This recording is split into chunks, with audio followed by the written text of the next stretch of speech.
Okay, welcome back to the 25-26 UNCLOUD Victorian Country Short Course Champions. Now we're kicking off with session 2 now. So our afternoon session of day 1, this is a 2-day event. So we've got 4 sessions, 634 athletes competing at this competition this weekend. So 2,765 entries and representing 36 different clubs. This is the first time that Bendigo has held Country Short Course Championships. And the last time that they held the Long Course Championships was all the way back in 2016.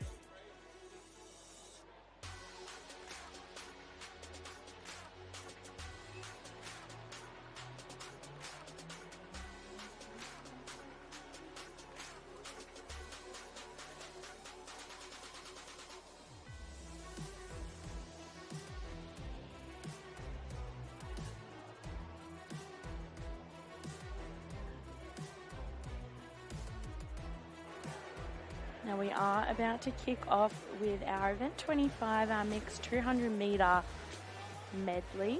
Now this is para and able-bodied. So we've got 2 heats of our first event this afternoon.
Okay, kicking off event 25, our mixed 200 metre medley relay para and able-bodied. Heat 1 of 2 in the water now. Now, you would have seen our swimmers then start at different times, so not just necessarily when the first buzzer goes. Now, that's because they've been given a handicap. So, based on entry time, these swimmers have been given a starting time, so they start however many seconds after that first buzzer goes. Now with a para and able-bodied relay, you have 2 para swimmers and 2 able-bodied swimmers. And it doesn't matter what order they go in, so it'll be really interesting to see what order people are placed in here. So we've just got the 3 teams in for this first heat. We've got South Gippsland Bass Swimming Club, and we've got Traralgon Swimming Club and Shepparton Swimming Club in the pool with us.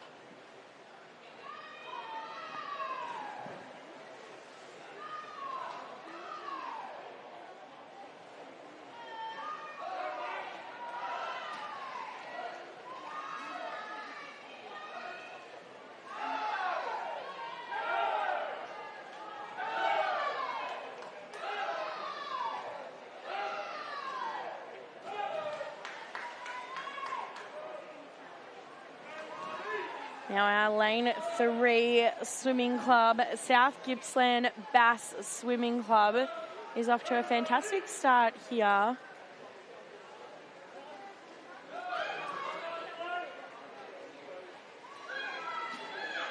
Into their butterfly leg already.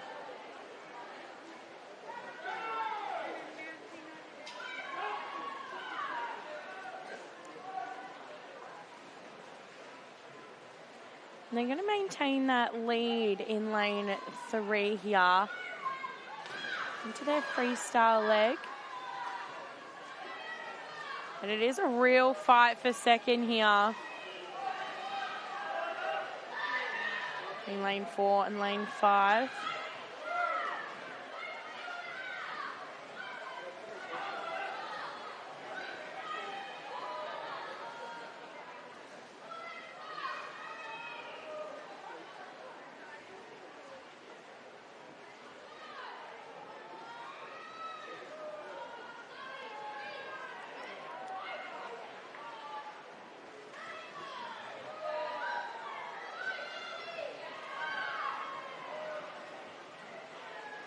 Looks like it was lane 5 with a 3:10.55.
Okay, so our lane 1 swimmer is off and away from Warrnambool Swimming Club.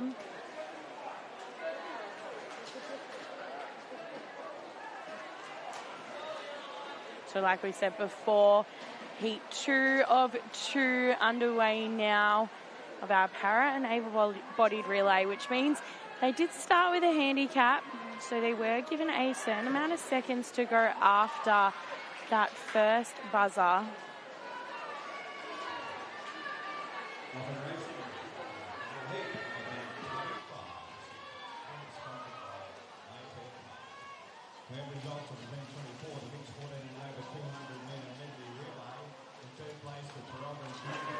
I apologise. I did say that Warrnambool started off nice and strong, but it was our Geelong team.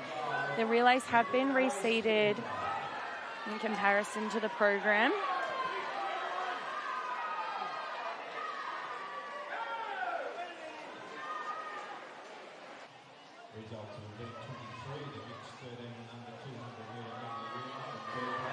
I was told there has been some last-minute entries, so it's nice to see so many athletes keen to participate in this relay. Now, it does look like our lane 2 team here, Warrnambool, is having a fantastic race so far. Now, some really strong breaststroke legs there, sitting nice and high in the water. Taking the pressure off their legs a little bit, utilising their arms too.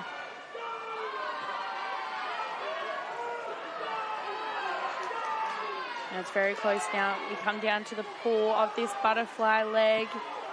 Geelong is still leading us in lane 1.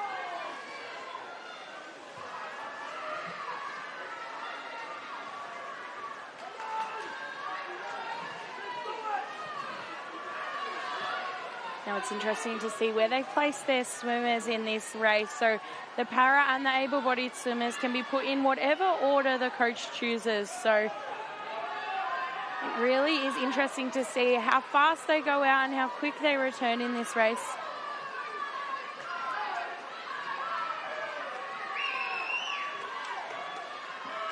Now it looks like it will be lane 3.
Okay, we do have the event 26, the women's 200 metres breaststroke on at the moment. However, I'd like to welcome Andrew Williamson, the president of Swimming Victoria, to the mic. Nice to meet you. Thanks, Sam. Thanks for having me. Yeah, it's great to have you here. So how are you enjoying the championship so far? Yeah, it's really good. We just love country championships. It's exciting. You get this small pool, great atmosphere, and we've just seen it with the relays where the crowd get into it. It's a really, really good event. Yeah, it is. It's from a person who was from the city or from England and I'd gone to coach in Sale. The country championships have such a fantastic atmosphere. Were you up here for the recent tri-series against New Zealand? I wasn't, but I was following it. I thought Swimming Victoria team did a great job on their socials, posting all about that, and it's become a real success, that that event. We've had a couple of years in New Zealand, and then for them to come over here, and then for us to be able to set it up and run it in a country venue is fantastic. I think it sets the way for the future, and particularly that collaboration with Swimming New Zealand, and allowing those swimmers at Victorian level who have made some good national times, but really helping them develop and get into a different type of competition where it's not just about times, it's a little bit about your stroke and technique. That's right, and points for your club or your nation. Yeah, that's right. So here, did you get to Bendigo yourself very often? Yeah, I've been a couple of times. I'm actually with my work, we've got something out at Maryborough at the moment. So I'm driving through here, occasionally as I'm visiting out at Maryborough. So yeah, a beautiful place, and it's amazing what the city of Bendigo have been able to do, and their support, which is fantastic, helping us. When I know that when Swimming Bendigo spoke to them about it, they were right on board. So I think that that's the other thing about country and community, the way that everybody works together is really good, and that's something that we're really looking forward to continuing with all of our country meets, where that sense of community comes through, and we can get some collaboration with the local council, and I think it helps grow swimming as well. They understand what we do. They get to really see how big it is and what benefit it can add to the community as well. Yes, this pool is a brand new pool that we're in. There are 3 50-metre pools here in Bendigo. It's very lucky that they've got 3 50-metre pools. And I came to a recent competition held by the Kangaroo Flat Swimming Club, and they were sort of practicing for this championships. But as you can see, they're very well organised. They've got the great blocks, the backstroke ledges. We've got warm-up and cool-down facility. It's fantastic, isn't it? It is, and it's really well set up for this this type of a meet, where we can have a warm-up pool. You've got an outside area where you can do your marshalling. They can have a couple of the food and coffee vans. And I had a look in the room before, where so it looks like a quiet room, but where got the television displaying what's going on, and the swimmers can just do their dry land warm-up in there. A bit more of a quieter atmosphere. Just so much space, it makes it a really good venue, and it sort of sets the standard really for what we need. Yeah, it's extremely professional, and it's so well set up that it's as good as anywhere on the planet, I would think. And talking of which, we've just had the World Championships, and we had 2 swimmers there, Tara Kinder and David Schlicht. Also Nick Sloman in the open water, and Craig Jackson was one of the coaches from Melbourne Vic Centre.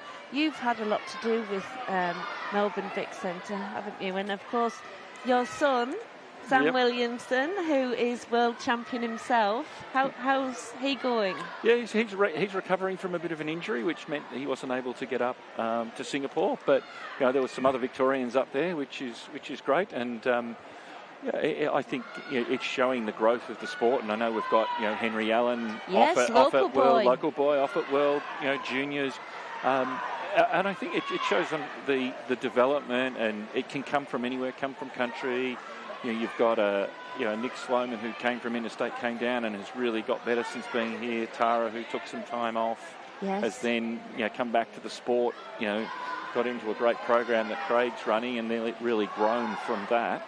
And swimming some really good times. So, and even David, he spent a lot of time overseas in the US in the college system, has come back, settled in, and again, getting some times that gets him onto an Australian team. It's fantastic, and just demonstrates, I think, it's the great coaches, the great development, and the way we bring kids up in Victoria. Absolutely. I mean, I think they are quality. When you think Tara was the fastest qualifier from the heat in that women's 200 IM. David Schlicht has trained with Bob Bowman, the great Bob Bowman, and is training now with Craig Jackson, who, he's very happy there. Compared to Bob Bowman, we have coaches of equal standing in the world. It's marvellous. And so, you being a swimming parent, how did you get into becoming the president of Swimming Victoria? Look, I think it's like, a lot of people in that, the parents where, and you see it here, and I've been fortunate to speak to a couple of the presidents of local swimming clubs, and that's really how I started. And you talk to them, and their journey is not that different to mine, where you start helping, and then someone says, "Oh, can you jump on a committee and help?" Yep. And you say, "Yeah, sure," and you know that it's you're supporting your kids in doing that, and then the next instance, you want to be a president of the local swim club, and you're doing that, and it just grows from there. And I get great satisfaction and joy out of showing what swimming I can put back into swimming, given all of the benefits that it's given myself and my family. And I love it. And we've got we've got the Breaststroke on at the moment. Like you said, it's a bit of a favourite of mine watching that. So yes, I enjoy just watching swimming as well, just like a lot of the other parents. But I think it's just helping and wanting to put back into the sport. And making lots of friends through swimming. Isn't it marvellous? Yeah. I mean, you have friends for life, don't you, through the sport of swimming? We do. And, I know the swimmers work very hard and they have to be very dedicated, but I think it's well worth it because you go through a lot of hard training and hard times, and parents redoing schedules, etc. That everybody sort of comes together because of that, do you think? Look, the parents and our officials, they're sort of the unsung heroes of the sport. I know the kids, when they're, the ones that have a great swim and medal, and great, but definitely the parents, and we all know getting up early in the morning and taking them to swimming and taking them to meets. It's a big dedication, but you talk to parents and they love it. That's right. But from a Swimming Victoria perspective, we really always want to say thank you to our parents and the volunteers, and that really help bring the sport alive and make it as successful as what it is. Yes, I mean, you see the officials coming. They're all come from the city. Yep. And they're here, and it meets weekend after weekend all over, and even internationally, don't they? They officiate internationally from our Victorian. Yeah, we've got a couple of, to look around at our officials, we've got a couple that I did see when we were watching the trials for World Championships. It was good. You could look onto the television and see a couple of those great Swimming Victoria officials. Yes. On the television as well, representing Victoria at that. So, and they get real enjoyment out of it. And I think it's a great opportunity for them to come to something like this. They're doing their job and doing it well, and they've still got a smile on their face and laughing with what are their a whole big group of friends. Yes. And then the opportunity for them to grow from that and get a chance to go to a Brisbane or go to a Sydney and do it at the national level is great. And then a couple of them obviously going off to international, which is fantastic. That is, it's fantastic. And also I think we have our Hawkeye here. We've got Ollie timing. Yes. And we've got Ben Ramsden from the Ollie timing. So this is the first time we've used it at a country meet. And it's a backup timing system. It uses some video and AI, and it for us the real benefit of this is and for people who are sort of watching the live stream. They may be used to seeing, all the parents standing behind the blocks timing and doing it. Now with this backup timing, we've moved all of those volunteers, away from the back of the pool. They don't need it. You've got 8 lanes here. We normally would have, 2 parents per thing. So we've been able to say we don't need 16 volunteers. Parents, you can go back into the stands and watch your kids. And they can help elsewhere. And it takes away the crowding from the back of the pool, so it's a better atmosphere. It's easier for the swimmers not having to rumble weave through. Your way through the timekeepers. That's right. Yeah, it's a great system, and Ben's been doing a great job, in promoting that and showing all the clubs and where he can bring it portable. He's got it set up in Sydney in a permanent system, but it's great to see how it can function in a portable way. And we have sort of Olympic standard, international standard technology here in Bendigo, which is absolutely marvellous. Oh, it is. And, we saw this, very similar technology at World Championships, and then to say, hey, Victorian Country Championships, we've got very similar technology as a backup here, and it's for people watching and watching the live stream, it's nearly invisible. They can't see it. There's maybe a little black pole that they might be able to see on the television on the screen. Yes. But that's it. So it's a fantastic way of using technology to help us and really take volunteers out and get them back watching and enjoying what their kids do. That's right, and especially also because now there's a lot of dead heats. The standard, especially here in the girls 12 years, we had so many entries in the 100 freestyle, and it's a very, very neck and neck towards the end. It's becoming more common these days to have dead heats, and so to have the technology that, it just in case there's not, the touchpad may not go off, or if there's a question about whether it was a dead heat or not, we can really see, can't we? It's fantastic to have that really here. Good, really good. So Henry Allen, he's just left from Bendigo. They're over at the World Juniors in Romania, and also we have two other swimmers. We have Lily Kosh, Henry Allen, Thomas Sutherland, and Campbell Wilson Moran, and the coach from Bendigo East. I know, fantastic. John Jordan from Bendigo East Swimming Club. He is the coach on the World Junior team. Yeah, and it's great when you think about that, and from a Victorian perspective, and the likes of Lily and they will have seen John around pool deck at various competitions. So, they're familiar with him, they know him, and it just helps, I think, from a comfort perspective. You hear the swimmers and, their first international meet, anything that can take away a little bit of anxiety and a bit of nervousness for them so that they can enjoy it. Yes. And we know that if they're enjoying it, a happy swimmer's a fast swimmer. So, and it's just fantastic for John as well, and showing what he's been able to do. Yes. And we shouldn't say that John will, he's done a great job, but he'll learn so much as well. Yes, that's right. He'll be able to be around some other coaches. He'll see what a multi-day international event looks like, and that's just going to help him in his coaching and how he develops and continues to develop Henry, and how he develops the other kids as well in his program. Well, it's marvellous because Henry really is probably. I think I heard he was the fastest backstroker internationally this year. He's so young, he's going to World Juniors, but if he'd gone to World Champs and we had him in the men's medley relay, that would have been probably another second they could have had. So he's really one to watch out for. And at the moment we also have Isabella Boyd, Semra Olionwi and Joe Fink from Nunawading as the coach. They're out in Irvine, California at the Australia A Championships.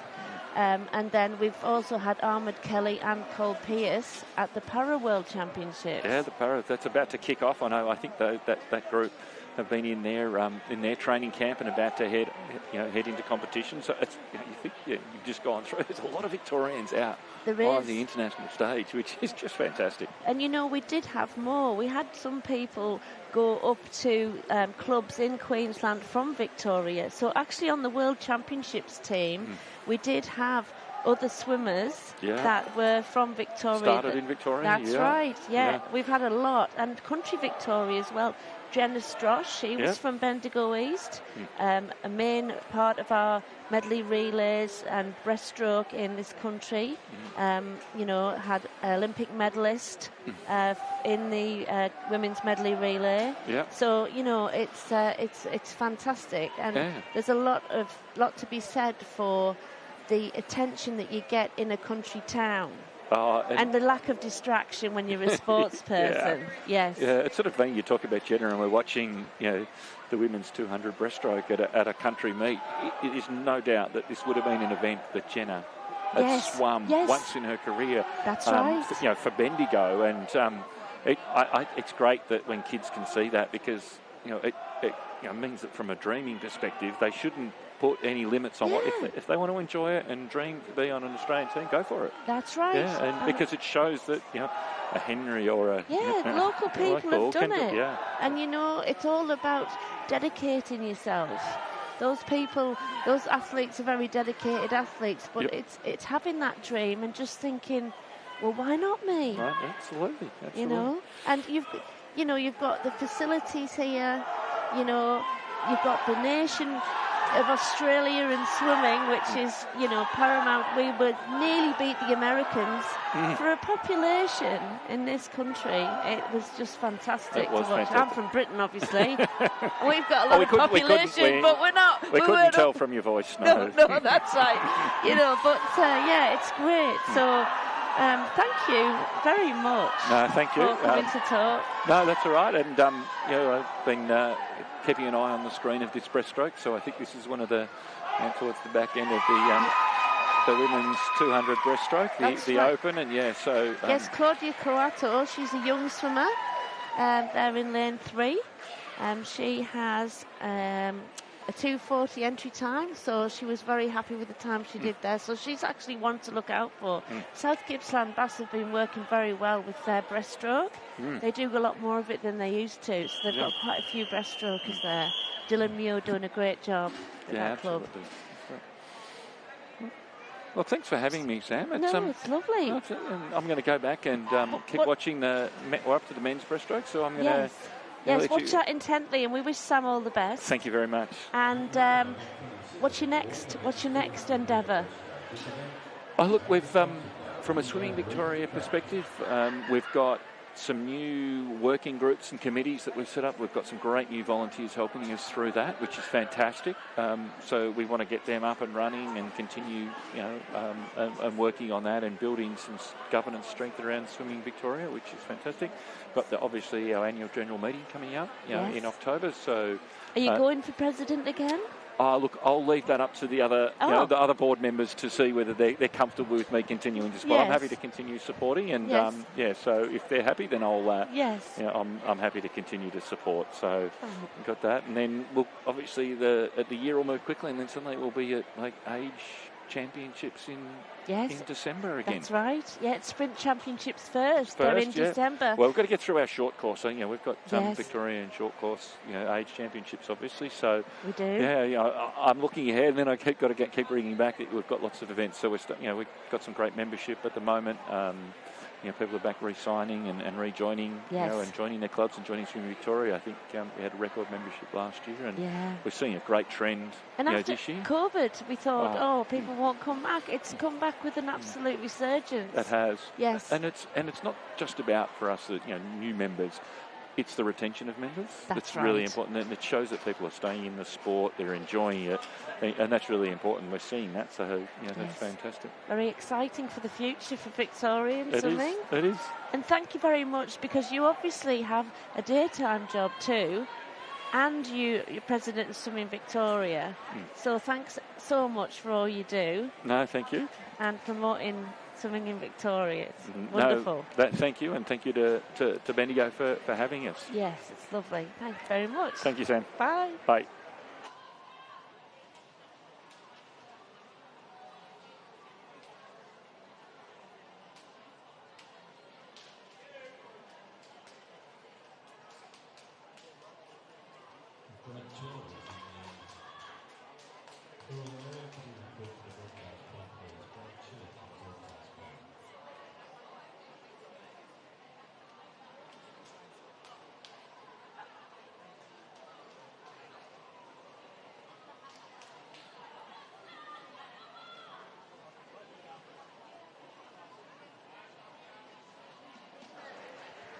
So coming into touch there, and it will be Oscar in a time of 2:42.58, ahead of Noah 2:48.10. And what a race that was between the two Geelong boys. They stuck right alongside one another for the entire first 100, and it was just some good skills and underwaters there that broke them up in the end, as we move along now to Heat 2 of event 27.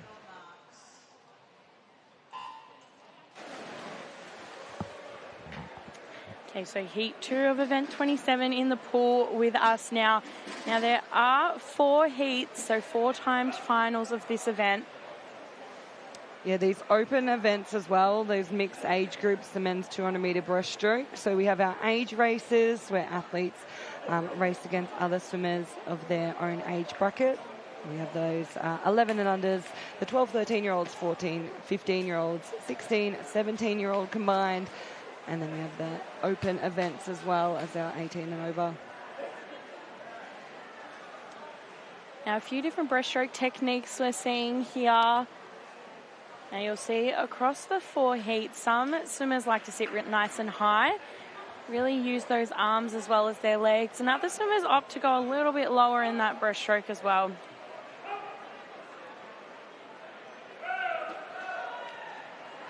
Yeah, certainly if you tuned into the World Championships over the last couple of weeks, you will have noticed the exact same thing, even at that utmost elite level. We want to play to our strengths, so the coaches will be working with their athletes to develop a technique that suits the swimmer as best they possibly can, depending on where their strengths lie. Some of it can be to do with mobility, so we'll see in the breaststroke some narrower kicks than others. If your hips may allow that, you can get that really small, fast, speedy whip kick going compared to the more traditional wider-legged breaststroke kick. We also do see, as Tegan said, some of our athletes, they come right up out of the surface of the water, dragging their whole body up and over, and others stay nice and low. And we're just watching Reece Hornsby. He's one of our swimmers. He stays a little bit lower. He's got that nice hip movement, good undulation there as we come down to turn at the 150-metre mark. A lot of these boys really close for that second place spot, trying to chase down Reece here. Yeah, absolutely. Our Geelong boy is covering a lot of water in his stroke, so definitely quite long in his breaststroke, which is awesome to see. Definitely keeping that energy, conserving that energy for his race with his glide. Gliding's really important in breaststroke. Particularly in these 200-metre events, if you can maintain that throughout, you're going to save a lot of energy. And great swim there by Reece Hornsby of Geelong, 2:31.22. He's going to take out the second heat. Massive personal best for him, about 6 seconds dropped off from his entry time. As we move along to heat 3 of 4 behind the blocks.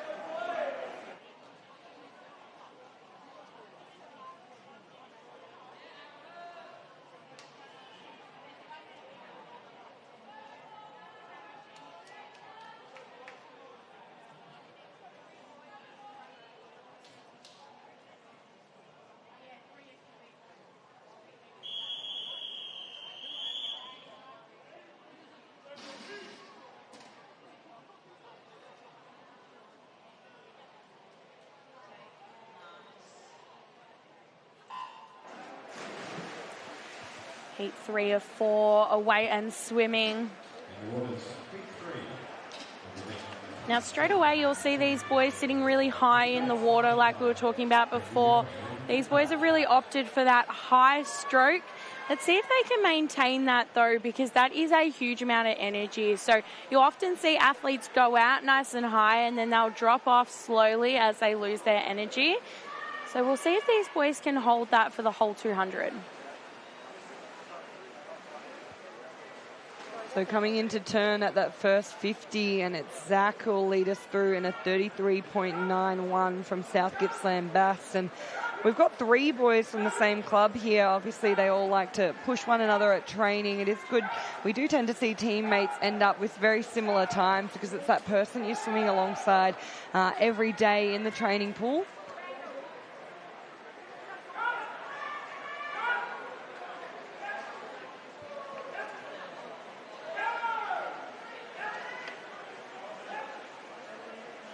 Coming under the flags now will be lane 5 that touches in first, Zachary.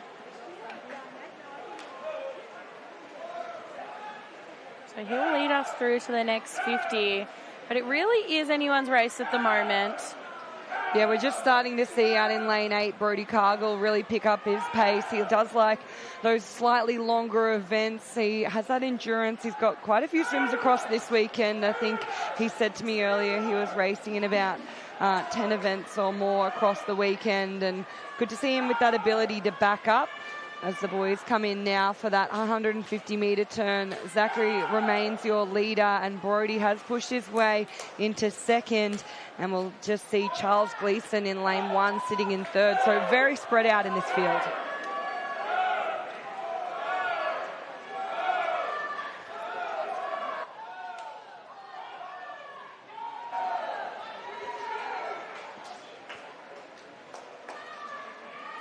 So moving into the last 25 now. Does look like Zachary's got quite a good lead. And coming under the flags, he will touch in first. That's for the 2:35.8. Closely followed by lane 8 with a 2:32 flat.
A little bit of a delay on the start here, making sure our swimmers are all good and ready to go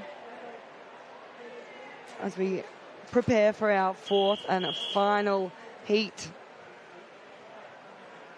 They are going to clear the pool. At the end of the day, our swimmers' health and safety is the most important thing around on pool deck. We're not going to start any races before we know that everyone is all right. The boys there just starting to reset, refocus. It can be a little bit disruptive. You get behind the blocks, you're ready to go, you've got your goggles all set up. So we'll just make sure that everyone's sorted out and prepared.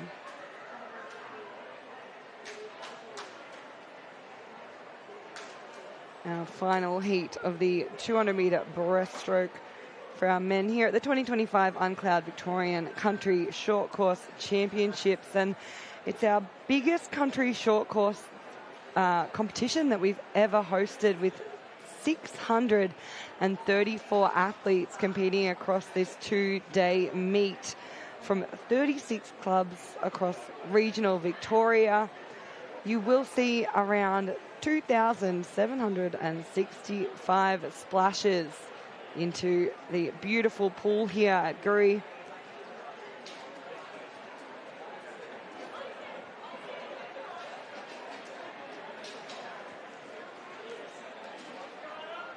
And it looks like while we just make sure one of our athletes is all right, we are going to just push along in our program. We will come back to that fourth heat once everyone is ready to swim. It looks like they're going to line up behind the girls.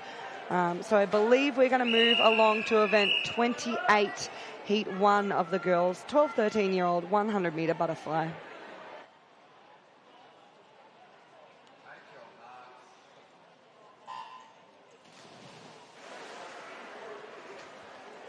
We've seen a few butterfly events in this morning's session. These 12-13-year-old girls, our largest age group. We've got 6 heats, which is an incredible effort into the 100-metre butterfly, especially at this age. One of the harder, more challenging events. Yeah, so we've got a couple 12-year-olds in here. So lane 5, Addison, and lane 8, Matilda. Still only 12 years old racing this 100 butterfly. They're taking that challenge on like an absolute champion. Yeah, Addison isn't letting anyone kind of hold her back here. She was out very quickly early on.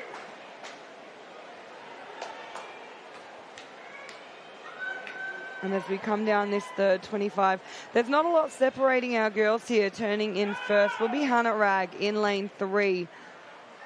Following her around in lane 2, Addison Jane Mari from Lara. They are your leaders, just ahead of Addison Henley, our 12-year-old from Ballarat, as we come down under the flags into the finish. Looks like it will be Hannah onto the wall in first. 120.02, ever so close to breaking that 120 mark, but a massive personal best nonetheless. The results of event 26, the girls call in under 200 metre breaststroke. In third place, Becky Ellis and Anna Abley. In second place, in the Geelong Swimming Club, Andrew Williamson. And a winner in a time of 2:44.25 from South Gippsland Bass Swimming, Emily Crowe.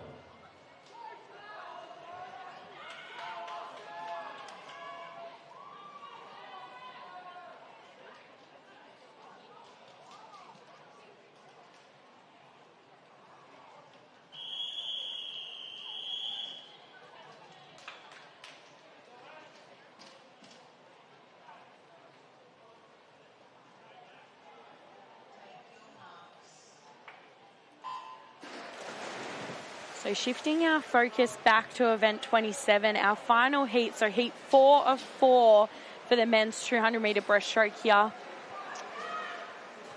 They are in the water and racing now after a little bit of a setback before, but we are underway here.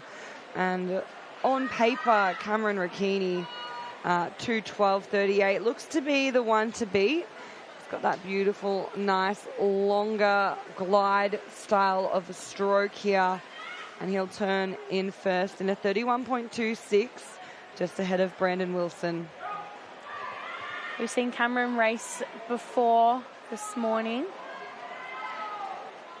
So it's nice to see that he can back up races like we were talking about before, athletes having really big programs across these 2 days. So nice to see that people are doing their cool downs, their warm downs, getting prepared for their next race. Cam kind of known for having a pretty heavy program here at Country Championships. He's been well known across the pool for many years. Really great 400 metre individual medley swimmer and 200 IMer. So we know that these 200s are really well suited to him, and we're just seeing him already start to pick up the pace in this third 50 and pull away from the rest of the field.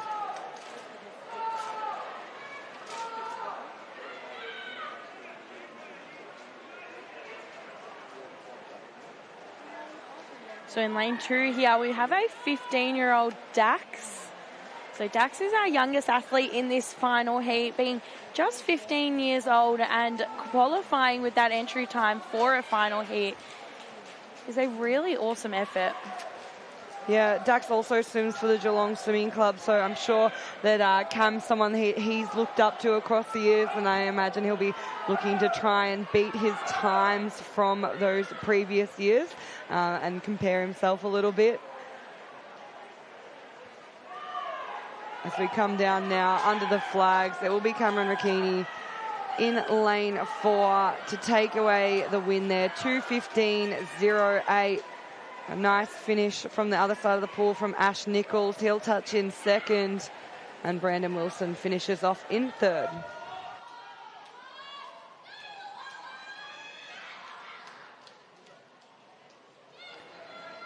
And if we look at that 2:15 there, that is another country record we see fall today.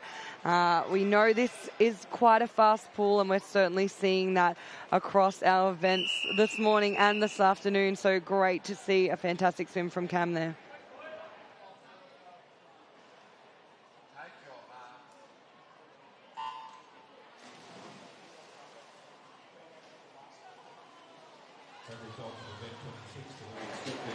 Alrighty, we get back into our girls 12-13 years 100 metre butterfly event 28. We did get to watch heat 1 race before, so this is now our heat 2 of 6. Yeah, so if we look at our entry times here, we've got some girls sitting really, really close with the 122 mark. So on paper, this race should be a pretty close one, and it looks like that's the way it's playing out at the moment.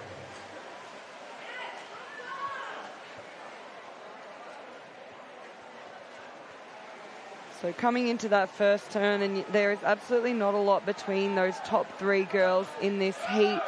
Just starting to see Chloe Rawson and Luella Webb over in lane 6 and 7, challenging one another. And it's also Neve Harris in the mix too in lane 3. They are the ones to beat as we come down to this final 25.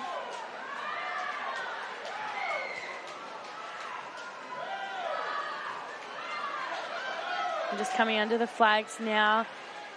It looks like it will be lane 3, Neve touching with a 1:18.28, closely followed by Chloe with a 1:18.52.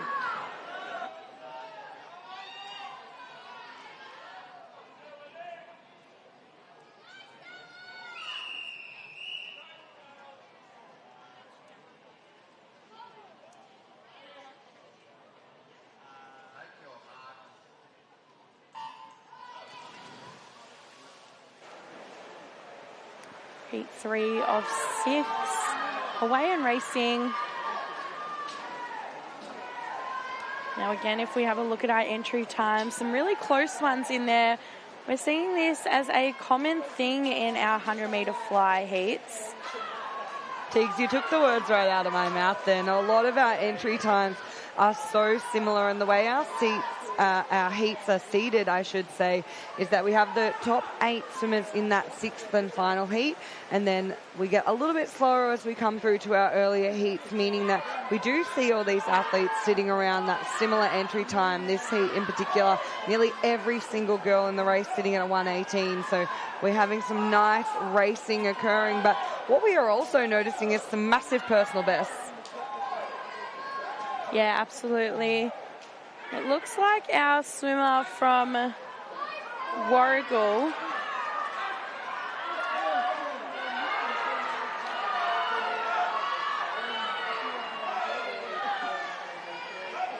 If we come down under the flags now, it will be lane 3, Stella McIntosh of Bendigo East. From heat 3, she's going to take out this race. She's a little bit nervous before this one, so I'm sure she'll be quite happy with that. Little personal best for Stell.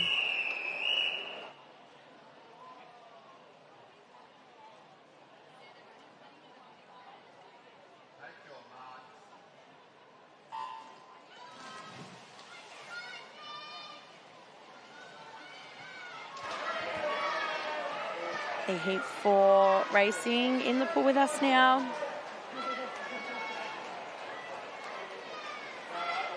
Now a couple 12-year-olds still in this heat here.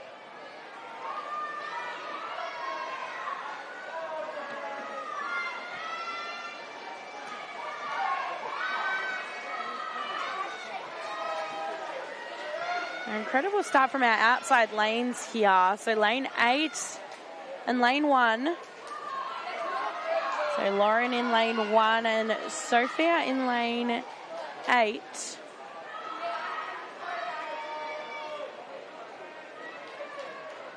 Really is a battle between these two girls for that first spot in this heat.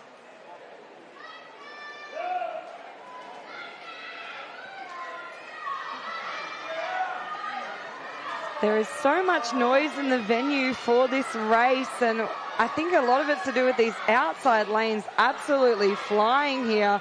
What a race we've got going on. It was so close right down to the finish. But it will be our swimmer in lane 8 there, Sophia Graham of Wodonga City, 1:13.35. That is a 6-second personal best from the girls in heat 4.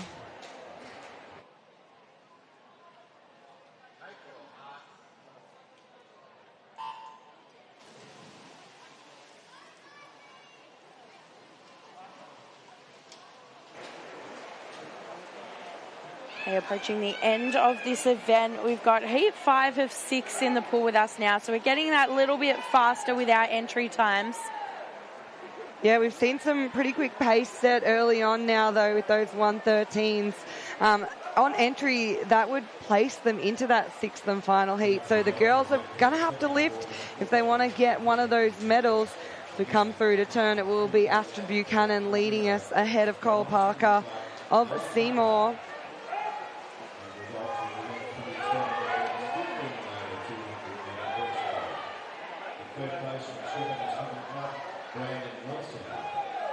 Now, we spoke a little bit about it earlier, breathing every stroke or opting to breathe every, 2 or 3 strokes. Now, our swimmer in first place at the moment, she's breathing every second, sometimes every 3. So she's going to be really out of breath after this race. But it looks like coming under the flag, she will touch in first in a 1:11.68. So another huge PB. These girls are really raising the bar as we move on to our sixth and final heat.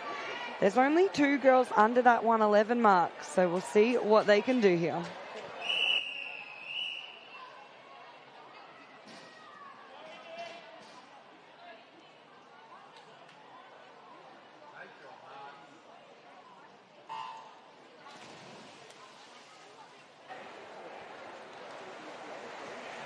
Our sixth and final heat in the water with us now. Now, as Carly has said before, we've got 2 girls here, sub of that 110, so a 108 and a 109. So on paper, these girls are really going to go head-to-head in this 100-metre fly. Kira Delaney in lane 4, our fastest qualifier, is away nice and swiftly here. She's going to lead us through at the 50-metre turn, out in a 31.98. Lee Wen Yu in second, 32.90. And Lucy Pascoe turns in third in a 33.51. The race is on now, though. Lee Wen really going for it down this third 25.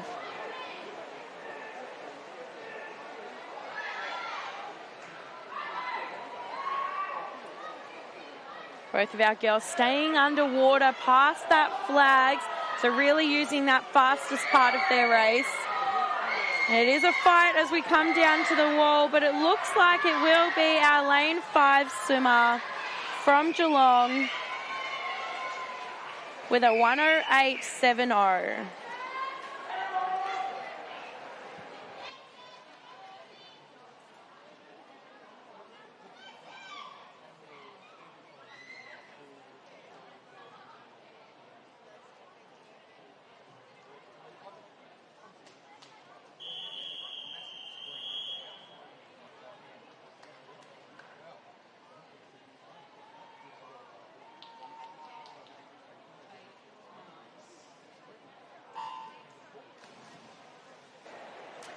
Okay, we kick off event 29. The boys 12 and 1300 metre fly. So we have 4 timed finals in this event. So starting in the water with us is just these 3 swimmers, but having a fantastic start there.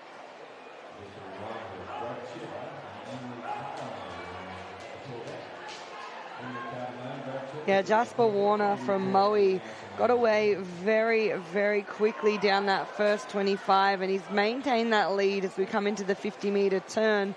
I did really like watching Darby on his underwaters, holding that streamline, going all the way past the flag. So he's setting himself up really well for the future. If he can add some speed into those underwaters, that's going to become a really great skill for him as the boys come down to that 75-metre turn. Yeah, absolutely. We always talk about skills before speed. Skills are always really important. So definitely having those skills as a foundation and then the speed coming later is going to be perfect for him in the future.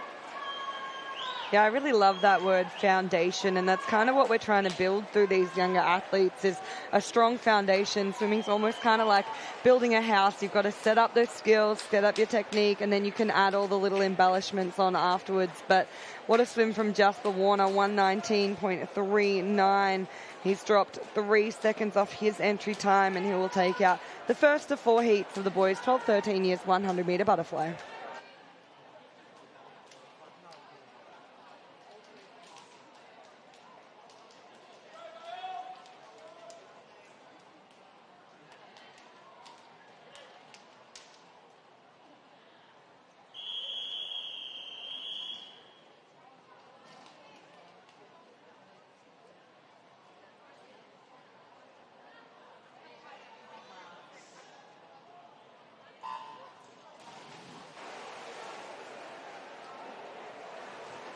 So heat 2 of 4 of our timed finals in the water and racing.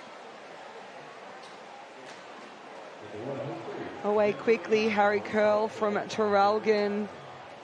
Trying to go out with him in lane 2 was Jaden Lim.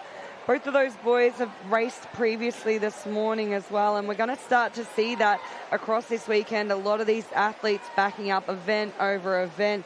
It almost becomes more of a case of who has done the best recovery between events, who has set themselves up and really prepared the best, not necessarily who might have been the fastest person coming into these races. Looks like Harry here is only lengthening that lead, though, having a really, really strong race here. Yeah, Harry looking fantastic. I have spoken about that ability to stay nice and low in your butterfly, and those arms there just almost skimming across the water. You can conserve a lot of energy by staying low, and he's maintained that stroke rate throughout this race too.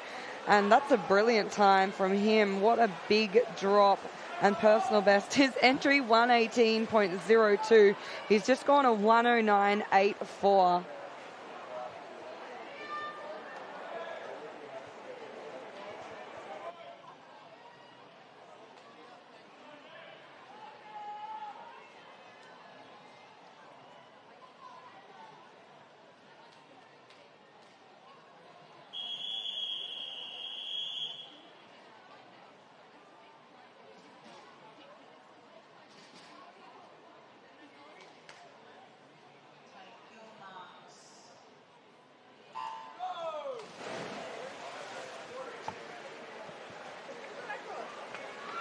Heat 3 of 4 in the pool with us now.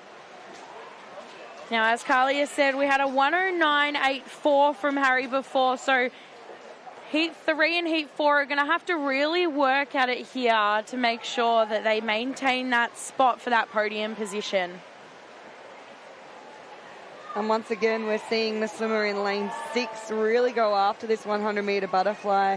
Billy Main from Wodonga City is going to lead us around at the 50-metre turn. 32.32 was the time. And we're just starting to see the boys in the middle try and close that gap down the third lap.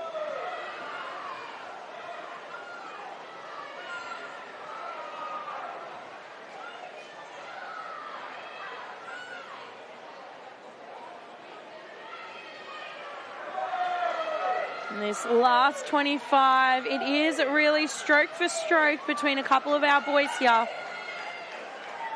They're coming under the flags. Will be our lane 6 swimmer, Billy Main, who touches in first with a 112.22.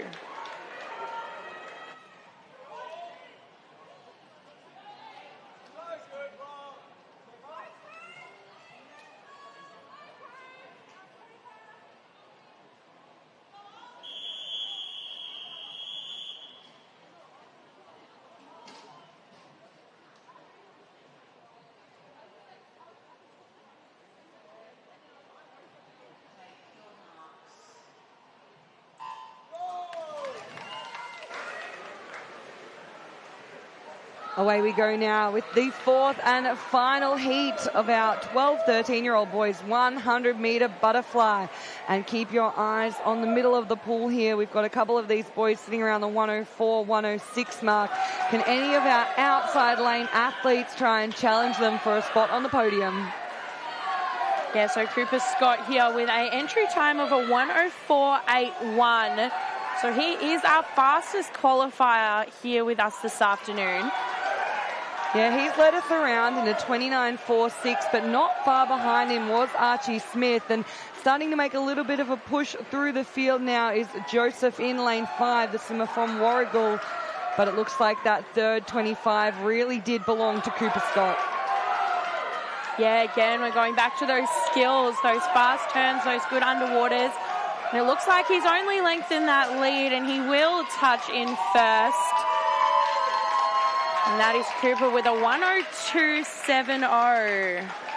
So that is another new Victorian country short course record, breaking that of Archie Krutzberger set in 2022 of a 102.78. So 8/100ths of a second. We've just knocked off that 100-metre butterfly time.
Okay, so event 30, the girls 14 and 1500 metre backstroke here.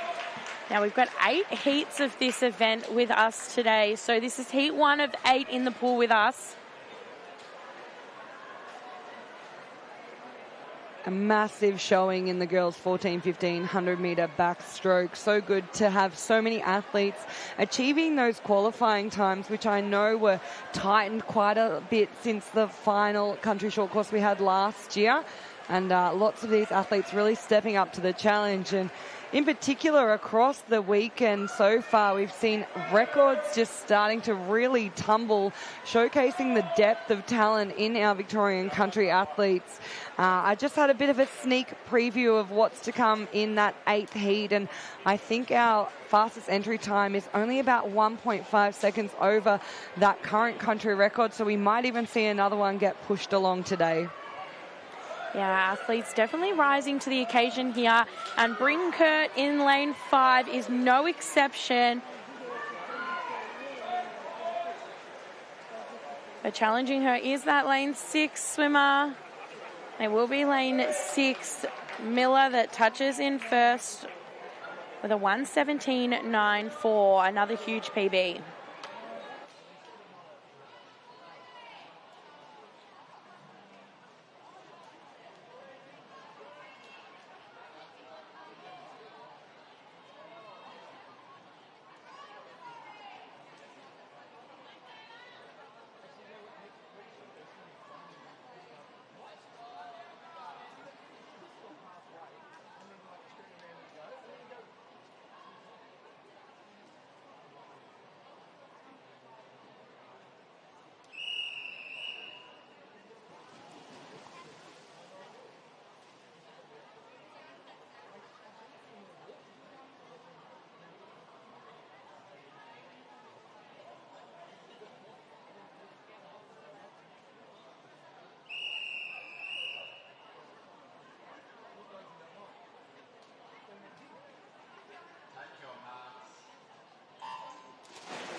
Heat 2 of 8 in the pool with us now.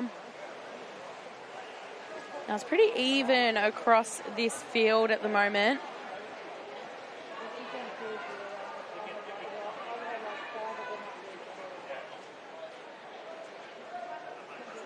Some really great turns and underwaters from our leading girls there. Yeah, as we progress through these heats, we'll hopefully be seeing better skills on showcase as we get to more of those athletes who have been at a few of these country short course championships. These 14, 15-year-olds should have a little bit more experience up their sleeve. Yeah, hopefully Tegan, hopefully that translates across into their skills. Yeah, absolutely. Something I tell my athletes is the more you race, the more you learn. Training is really good and we can develop our skills, but racing's really where you can start to create those race plans and how fast you want to be off that wall and how far you want to go underwater and those stroke counts, flags to wall for those turns.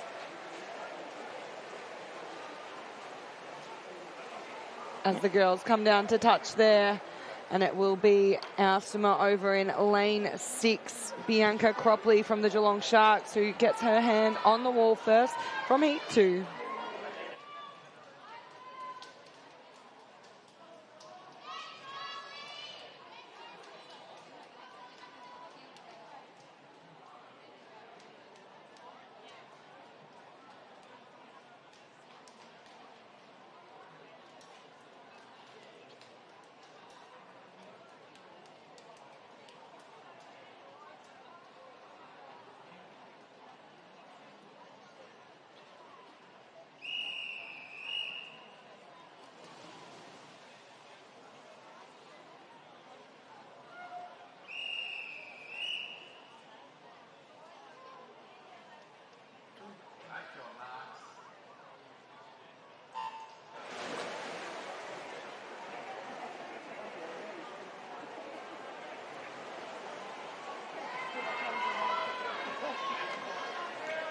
Okay, so that's heat 3 of 8 away and swimming now.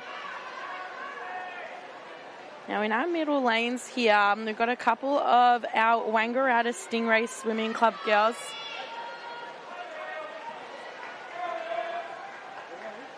But it was the outside lanes with the best of the starts. So we come down to turn, and it's going to be tight between lanes 1 and lane 8. Looks like Lily over in 8 will get her feet on the wall first. She's just ahead of Charlotte McConville in lane 1.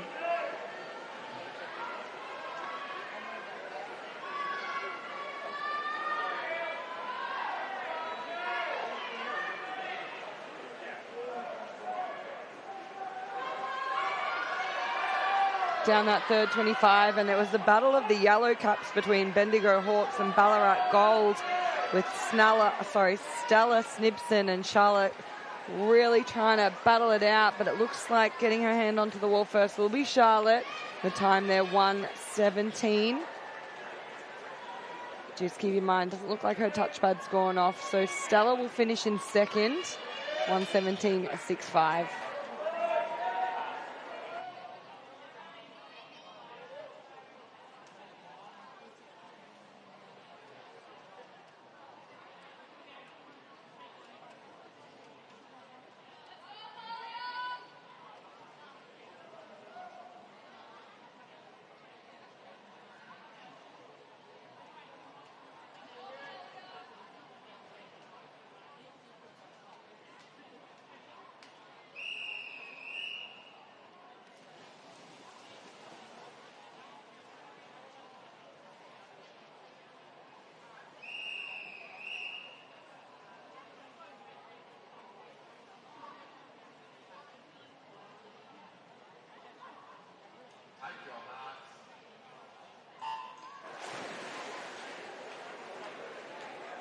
Heat 4 of 8 away and racing. So we're halfway through this event 30. Our girls 1500 metre backstroke. Now those arms and those legs are moving really quickly, really nicely from our middle lanes there.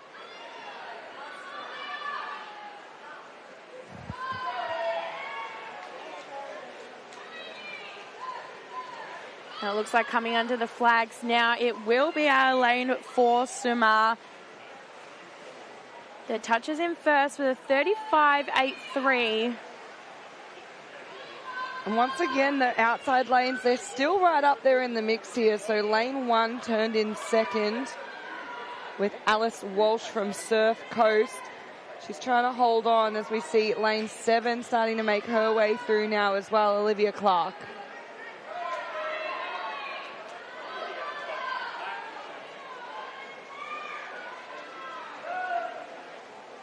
I'm just approaching the flags now. We've got quite the battle for first here. But it will be lane 6, Anna touching with a 1:15.24. Yeah, Anna just really timed that race so well. She built through each lap, moving her way up in the field a little bit more on each one, and really timed that finish great on that final stroke as well to take the win there.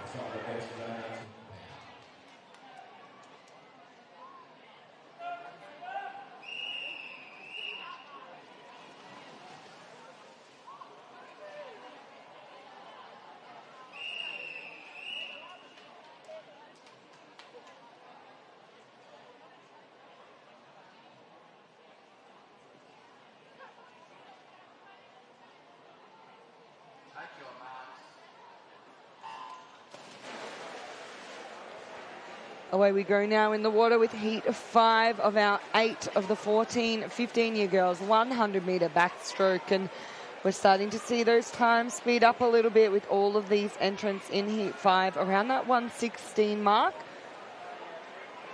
Really nice underwater work there in lane 2 by Sienna.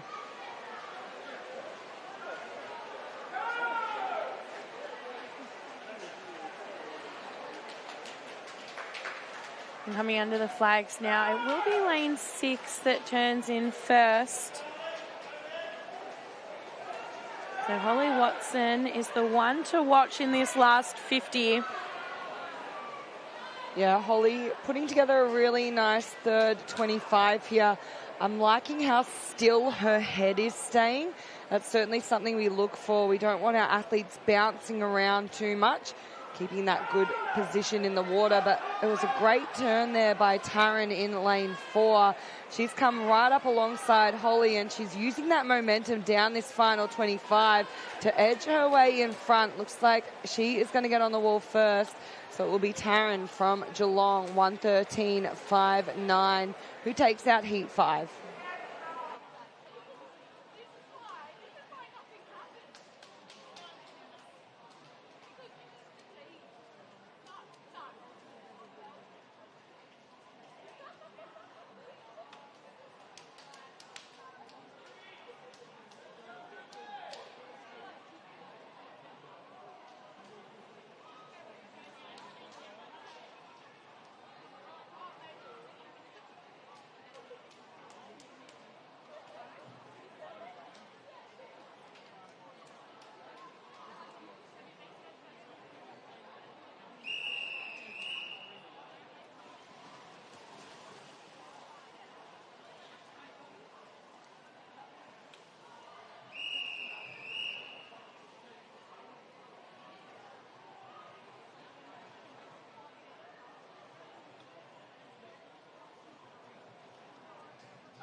Heat 6 of 8 in the pool with us.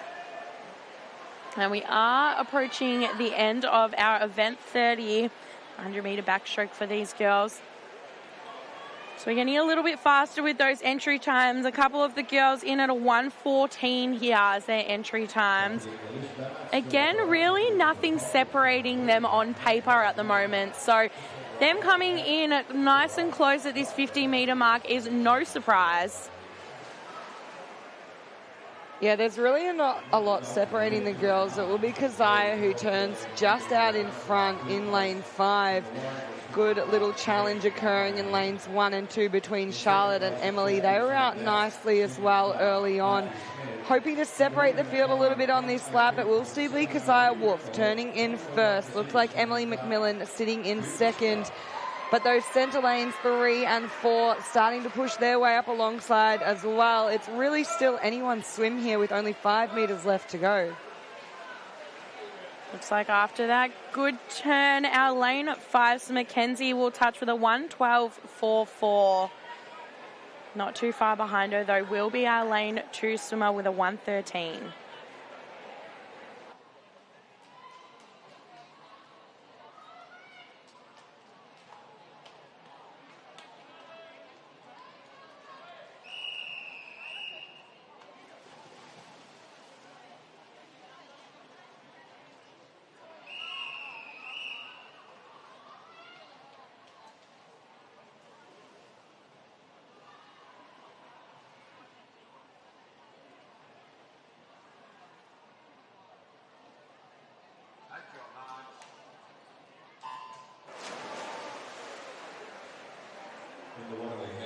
Girls getting away there for the 7th of 8 timed finals, and it wasn't the cleanest of starts across the pool, but pushing her way out into the lead is Pippa Barr in lane 1. Good underwater from her. Zoe Benson wasn't great off the start, but she did a lot of hard work to get herself back up into that front position, and she might be just rolling with a bit of adrenaline now. Yeah, that's really where our skills come into play here. If you can get off the wall with a fast turn and a good underwater, it's really going to separate you from the rest of the pack. So that start really didn't hinder her too much because she brought it back with that good underwater. Yeah, she's actually pushed her way up into almost the lead now. There's not a lot between Pippa and Zoe. Both of those girls from the Warrnambool Swimming Club. And as we come down this final lap, they're still holding on to that lead with a quick approaching swim from lanes 5 and 6, but it will be Pippa Barr who takes out heat 7 in a 1:10.65.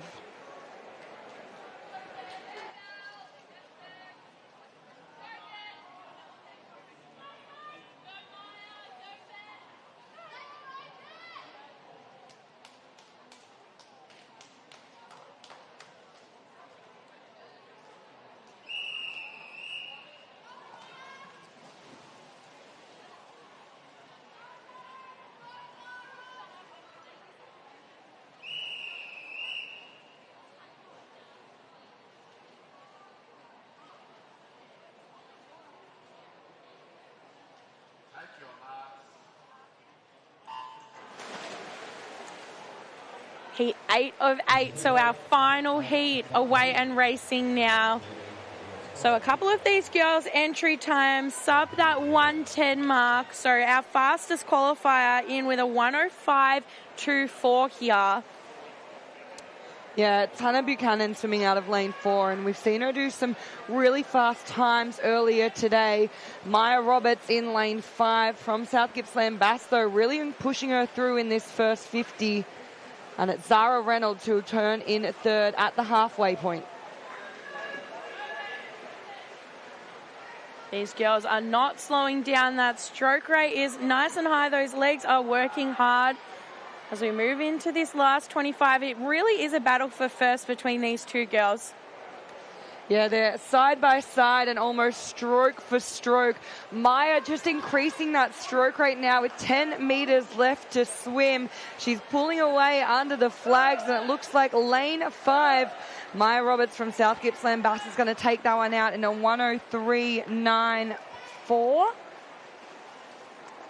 And I think that was ever so close to that record, just over the time set by Jessie Steinman. So we almost saw another record for our afternoon.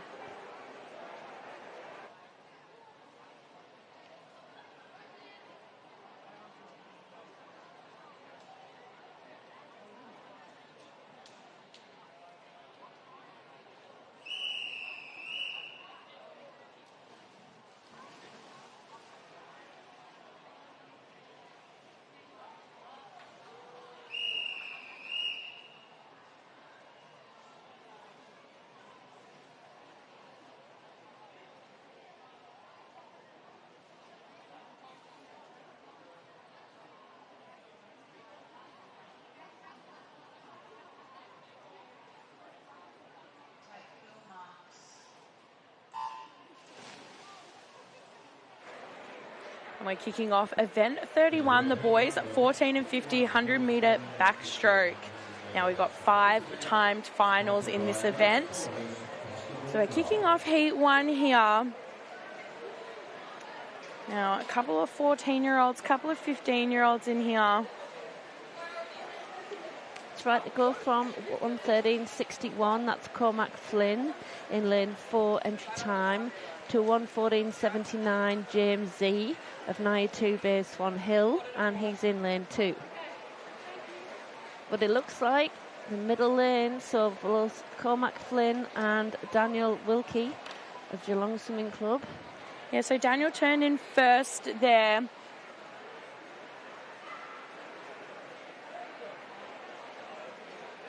Long rangy stroke in lane 5, Daniel Wilkie.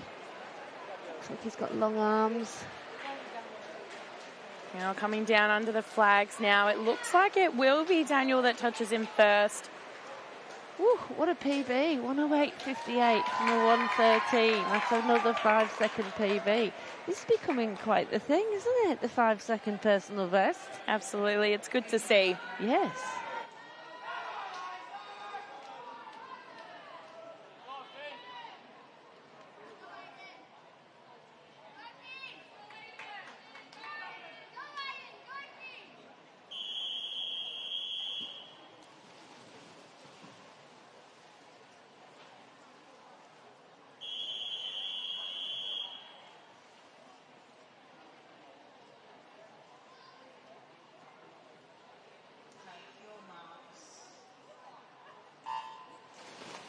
Leaning back on that start, Cooper Sampson from the East Gippsland Water Dragons, Bairnsdale. And he stayed under there about 14 metres. Very good, practicing his skills. But first to turn, we have lane 6, Mason Firth. He's from the Ballarat Gold Swimming Club, 14 years of age.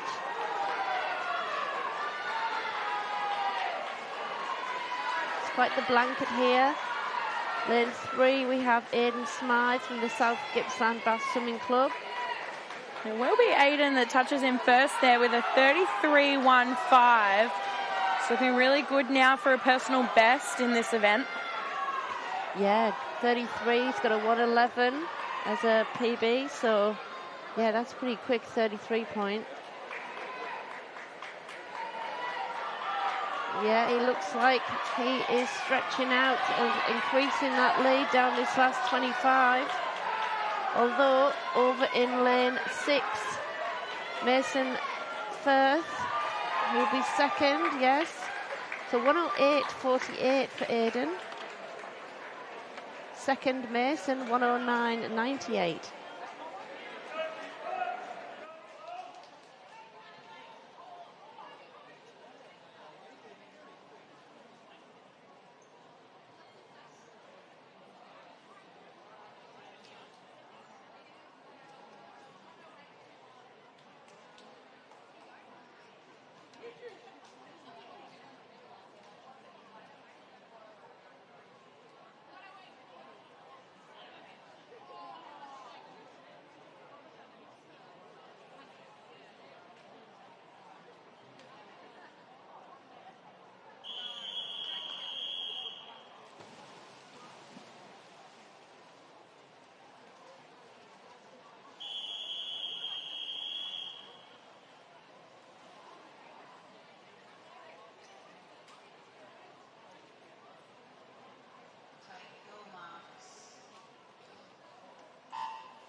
Heat 3 of 5 in the pool with us now.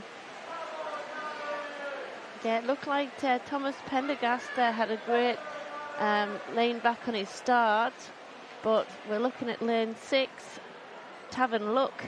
He's the local boy from Kangaroo Flat.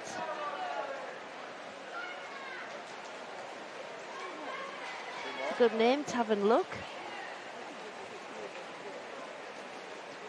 And yes, he's 14, so he's at the bottom of the age group. He's the local boy. He is keeping on with this lead. Great head position.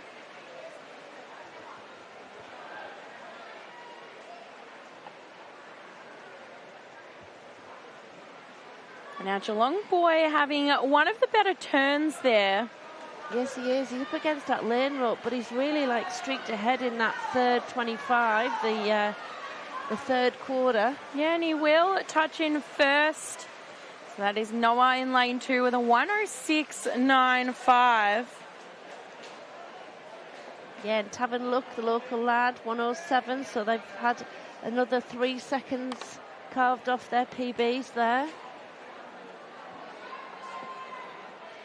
The kids are flying here at Countries, really are. Absolutely. I think the difference is you've not got such a packed comps calendar. Yes.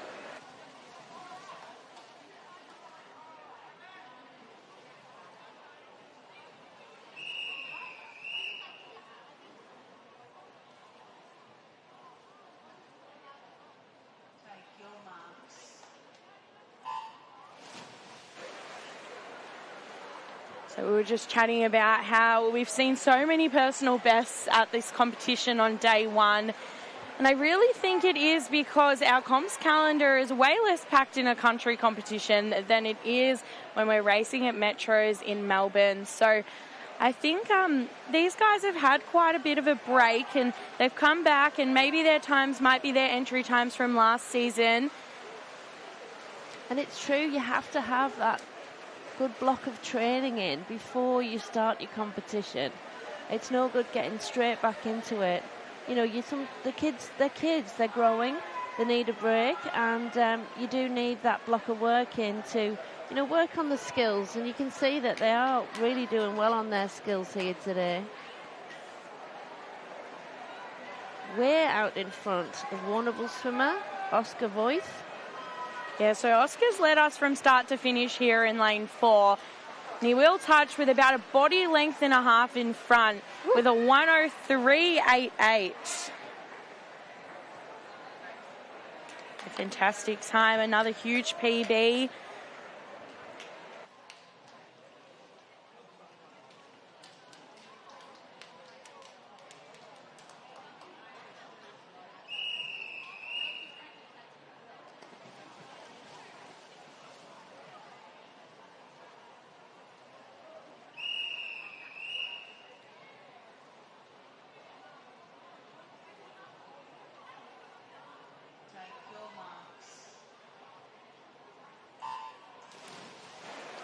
blanket start there from the boys in this final heat of 5. Yeah, so we're on our final heat now, and we do have one swimmer here that's got an entry time of 59.97. So under that minute mark, we were chatting before about how it's really important to find a fine balance between racing lots and training lots. So really trying to race a lot so we can get our race plans sorted, our skills sorted, our stroke count sorted, especially in these backstroke races, but also making sure that we're spending the time at training, working hard, refining those skills, so when we do come and race, we have massive drops like we've seen today. What a great race between these two, Harrison Main and Oliver Callio. Yeah, so it really is stroke for stroke. But it will be our lane 4 swimmer, Harrison Main, and we have seen Harrison race before, and that's with a 59.03.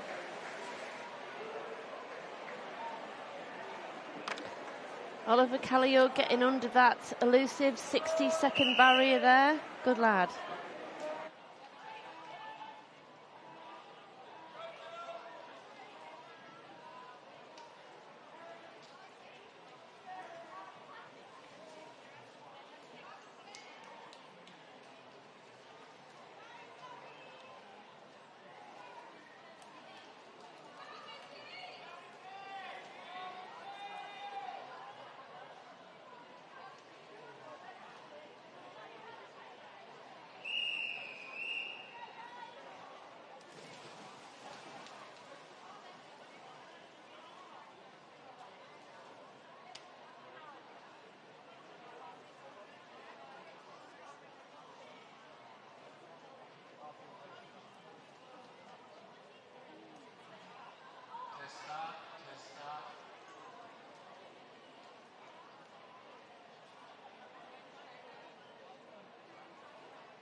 So we're kicking off event 32, the women's 50-metre backstroke multi-class. So a reminder here, depending on how our swimmer is classified, they're racing their world record. So not necessarily each other in the pool today. It's the closest swimmer to that world record time. Now, there is one swimmer here in lane 1 that has a no time entry. So this is her first time racing this. So what an excellent place to do it at our country short course champs. Yes, Sophie Deeth, big shout out to you. Getting in there and being at your first country championships. Sophie's 14. Here's lane 5 there. Adele touching in a 41.36. So huge PB again. We love to see it.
Okay, away and racing is our heat 2, so our final heat of the women's 50-metre backstroke multi-class. So again, these girls in the pool will be racing against their point scores and their world record times, not necessarily each other. And we do have a couple sub 40-second entry times here, so it'll be nice to see these girls pull off a really nice personal best. Now just coming underneath the flags now is our lane 4 swimmer. So Meg is touching there with a 35.02.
Okay, so kicking off event 33, the men's 50-metre backstroke multi-class. So this is heat 1 of 2. So same as the girls, we've got 2 heats in this.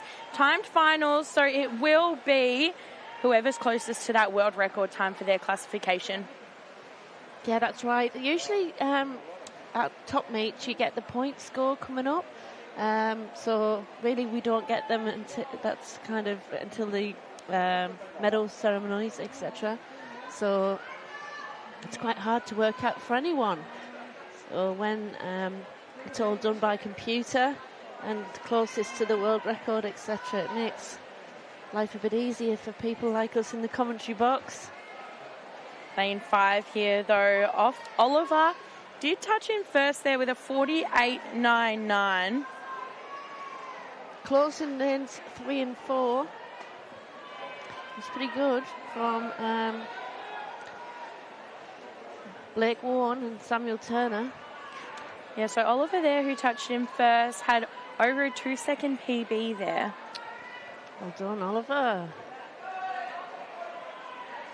Some of these multi-class swimmers have had, so have the able-bodied, but the multi-class swimmers have had so many races that because they're not age grouped, it's all, open.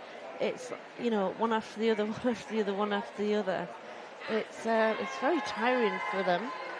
Yeah, absolutely. They're absolute champions, backing up race after race after race. So their warm-ups and their cool-downs are going to be absolutely vital to their performance today. Yeah, it's a training session in itself, warm-ups and swim downs, and then races. It really adds up to like 5 kilometres more sometimes. Absolutely, yeah.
Here he is. He's coming in there to lane 4. Matthew Skews, who's busy.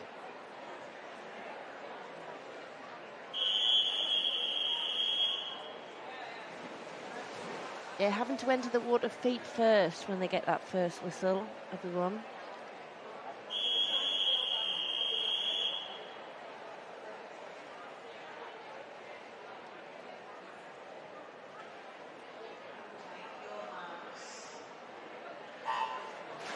Oh, look at the reactions in lane 4. I know he might have come late, but look at that Matthew Skews go off that start. He was not late off that start. He May wasn't. have been late to his race, but wasn't late off the start.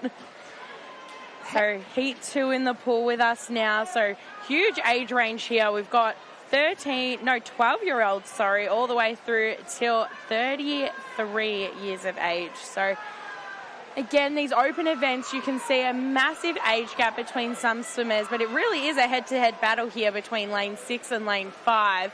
Was lane 6 that touched in a 34.68 here. So again, a massive drop. So those PBs, we love to see it.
Okay, so we're kicking off event 34, the girls 16 and 17 100-metre IM.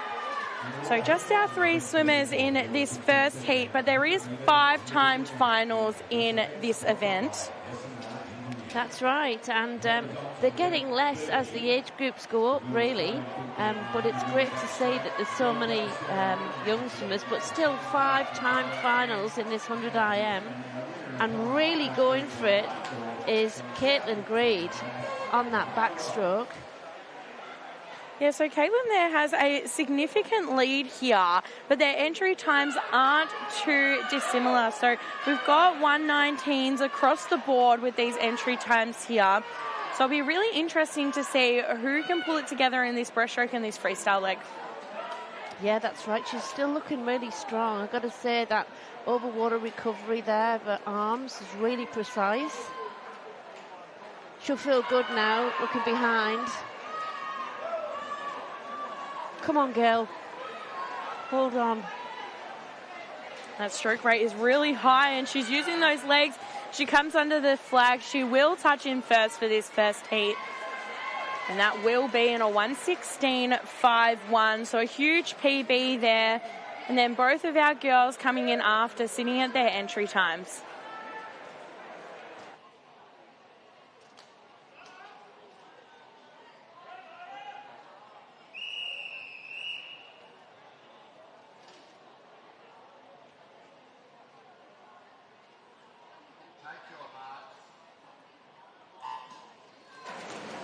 Here we go, heat 2 of these 5-time finals, girls 16, 17, 100 IM. We have a missing swimmer in lane 5, Molly Detman. So we got some 16-year-olds in here and then 2 17-year-olds. So it'll be really interesting to see if those more experienced athletes here can show off their race plan that little bit more than our 16-year-olds. Looking very good in lane for Alice Coulson. It will be lane 2 there, Emma, that touches in first with a 33.51. So an excellent first 50 there. Now, just a reminder that our 100-metre IMs are only raced over short course because we are in a 25-metre pool, so we're able to do 25 metres of each stroke. So these girls are really taking their opportunity now to race this 100-metre IM and do it well. Great transition there from the breast to freestyle by lane 2, Emma Pankhurst. But lane 3 has come back like a train. Yeah, so Genevieve Dennis. Lane 3 will touch in first with a 1:12.67, closely followed by Emma next to her with a 1:13.91.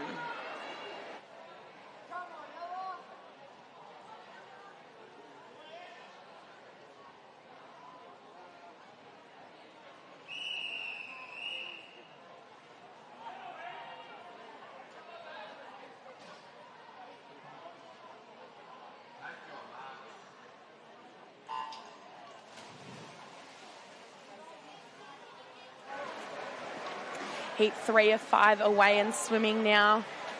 So 100-metre IM. So going out nice and strong. Lots of our girls in this heat with this fly leg. Now that transition from butterfly to backstroke is going to be a really important one. Yeah, it's really hard, the transitions, because you're going from a double arm stroke to a single arm stroke, and then breaststroke, double arm, double leg, and then single arm freestyle. So getting into the different rhythms is the difficult thing in IM swimming. Yeah, absolutely. And we've seen across the board today in lots of our 100-metre IMs, people doing that backstroke to breaststroke turn very differently to each other. So, you know, you've got your crossover swivel turn, you've got your crossover flip turn, but you've also got that touch turn as well, and they're all legal. So as long as you're on your back, you are doing it. You are doing a legal turn for your backstroke to breaststroke legs. So it's really interesting to see our girls here transitioning from their strokes and which one's paying off more. But it looks like it will be our lane 3 swimmer that takes out heat 3 with a 1:12.47.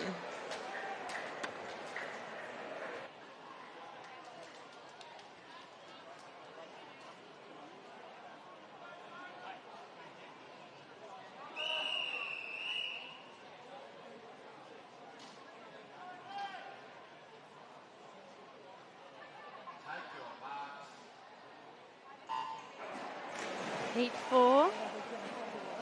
See Claudia Croato there win that 200 breaststroke earlier on in the session.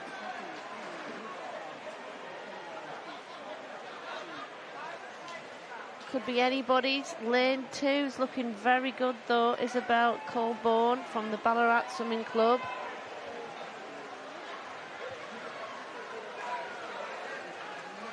They're coming in under the flags now. Will be our lane 2 swimmer that touches in first. So Ellie touching in first. Now the breaststrokers coming through. Always an advantage to be a good breaststroker, and that is Claudia up there in lane 6. So as Sam said before, we have a couple good breaststrokers in here, including our breaststroke champions. So really nice to see them really pull it together in that breaststroke leg. But coming away with that freestyle there is our lane 6 swimmer. And it will be Claudia that touches in first with a sub 110 with a 109.50.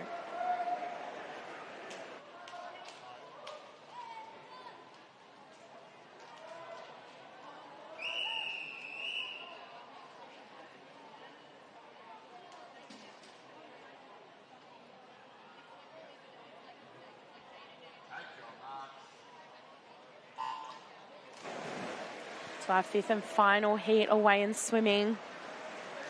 Yeah, the teammate of Claudia, Rani Matheson from South Gippsland Bass, also fantastic breaststroke swimmer.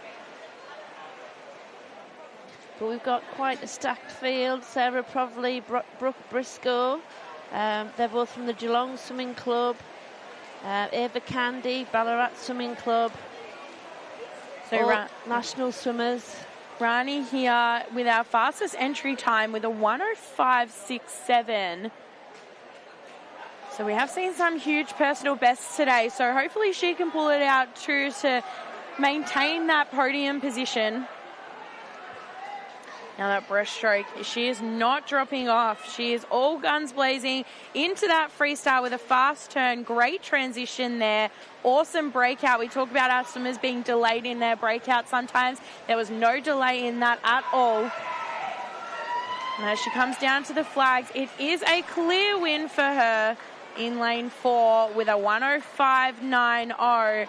She is closely followed by Ava with a 106 in lane 2.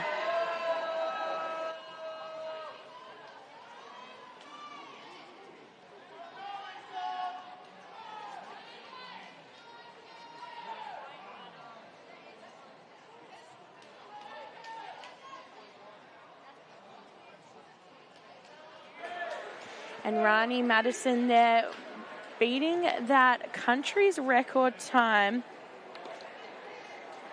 of a 58.61.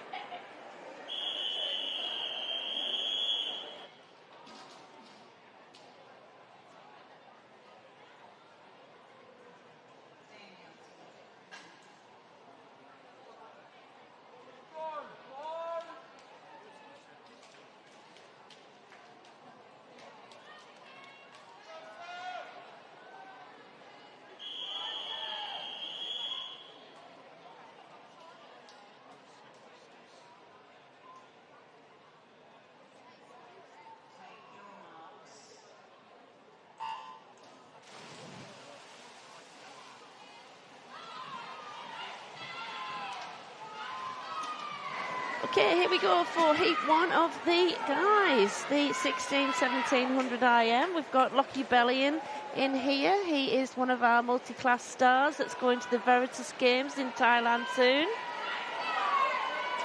Busy programme. Could have a bit of an outside smoker there. I think Riley Williams from Warragul. He's the younger of the age group, 16. So it's quite mixed, 16 and 17 years. He looks good on this breaststroke though, I've got to say. But just also in lane 1, top and tail, Cale Walker from Shepperton. He's up there.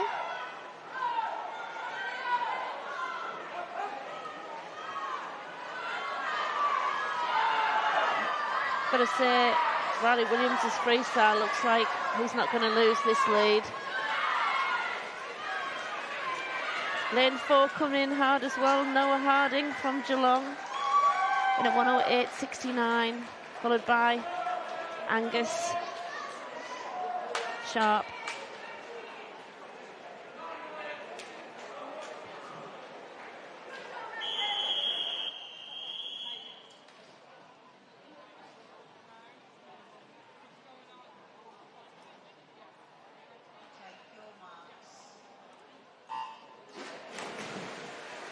This is a strong event for the South Gippy Bass swimmers.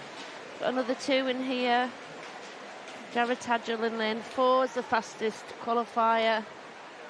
However, next to him in lane 3, Kevin Huang from the Ballarat Gold Swimming Club. He's 17, turned first.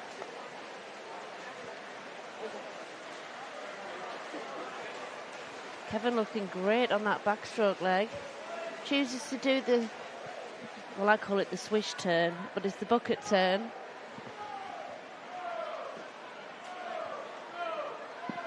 Sometimes it's a, it's a gamble. You want to do the crossover turn, but in moments of pressure, you can just be on your front and then get disqualified.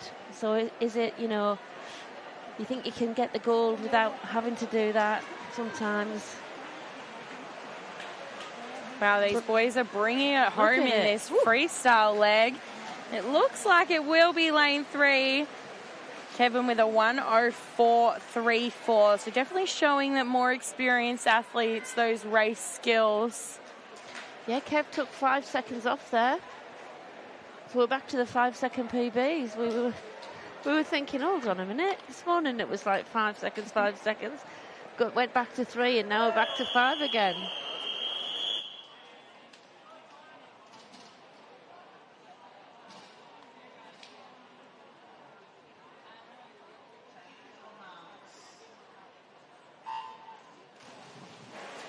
Okay, kicking off heat 3 of 5 for our timed finals for this event. Now remember, our timed finals means that they're seeded based on entry time, so our fastest heat will be our last heat. So you're getting faster and faster as we race these races. Got some real stroke rate going there from the Warrnambool swimmer, Alexander Bell. Yeah, absolutely, and Look it at him paid go. off because he did touch him first with a sub 30, 29.51. Well, nobody told him he was in an outside lane today, did they? And breaststrokes is obviously one of his strong ones as well, so...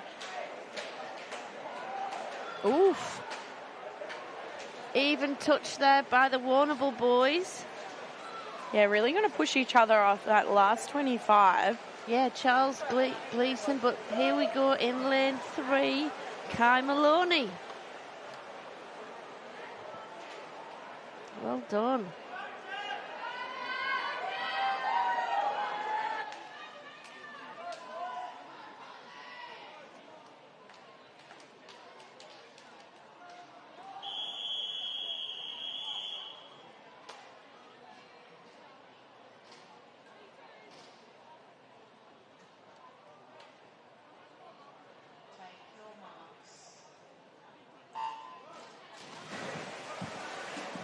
Second last time final here.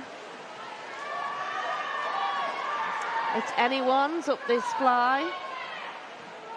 Warrnambool again, though, I think. That would be Joshua Fitzgerald, 16, lower of the age group. Got some white water there from Zane Poxon from Moe.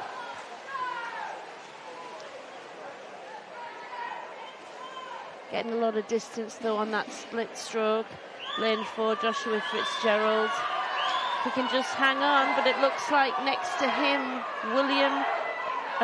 Edward O'Connor from Albury has made up some ground. They turn exactly at the same time. I think Edward just had the better of the underwaters, but there's a fight on. Oh, and Edward bringing it home in that last 25 with a 102.78. Really pulled it together for that breaststroke and that freestyle leg. Look at them congratulating each other. That's fantastic. You know, great rivalry, but it's like, good on you, mate. Because, you know, you push each other, don't you, to greatness?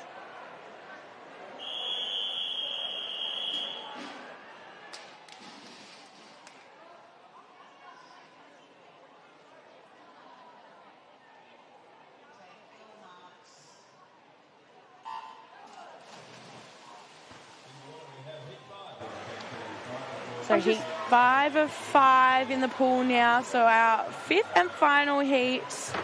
So a couple of our more experienced athletes in the middle of the pool there in lane 4 and lane 5. 17-year-olds, one from Ballarat Swimming Club, the other from Ballarat GCO. Yeah, so they're quite the rivals and the same age. I bet they've had quite a long time racing each other. It's good to see. Absolutely. It's been pretty even over this butterfly backstroke and breaststroke leg. So it'll be interesting to see who pulls away now for this freestyle leg as their final leg in the last 25. Yeah. Not to write off Brodie Cargill, who's given it some over there in lane 8 from the Traralgon Swimming Club. It's a great race under the flags here. It is between these three boys, but it will be our lane 5 swimmer Luke that touches him first with a 1:09.2. Results of event 33, the boys squatted in under 50-metre backstroke in third place from the Paralong Piranhas and Matthew Hughes in second place from South Gippsland Levi Jarrett, and a winner in a time of 34.68 from Warrnambool Swimming Club, Eli Kerr.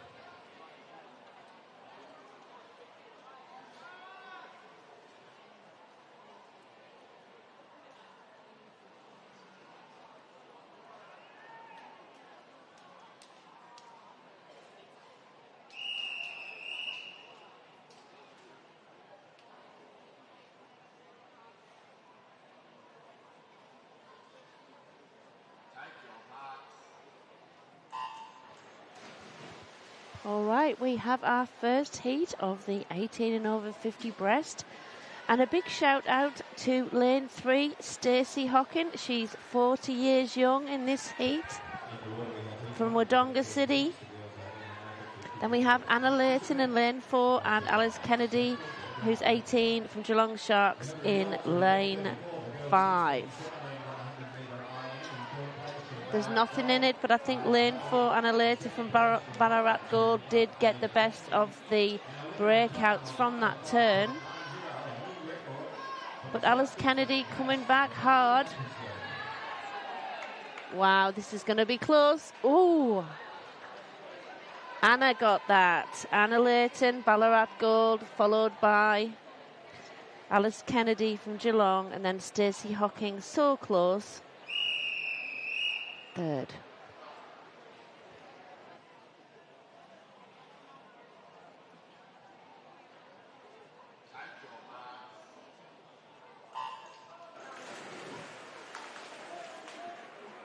Heat 2 of 4 hitting the water now, and breaststroke being one of those events where we don't have that 15-metre rope come into play, so you get to do that entire split stroke and see how far you can get.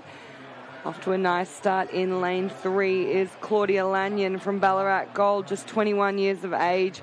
Her entry time of 42.92, and those underwaters really being a strength of hers. She's come off that wall nicely and maintaining that lead down this second 25.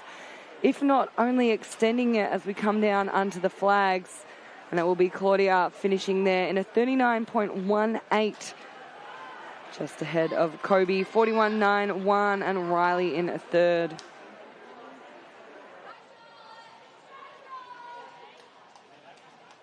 So we had our first 39 there. 2 people entered in the 39, so let's see what happens.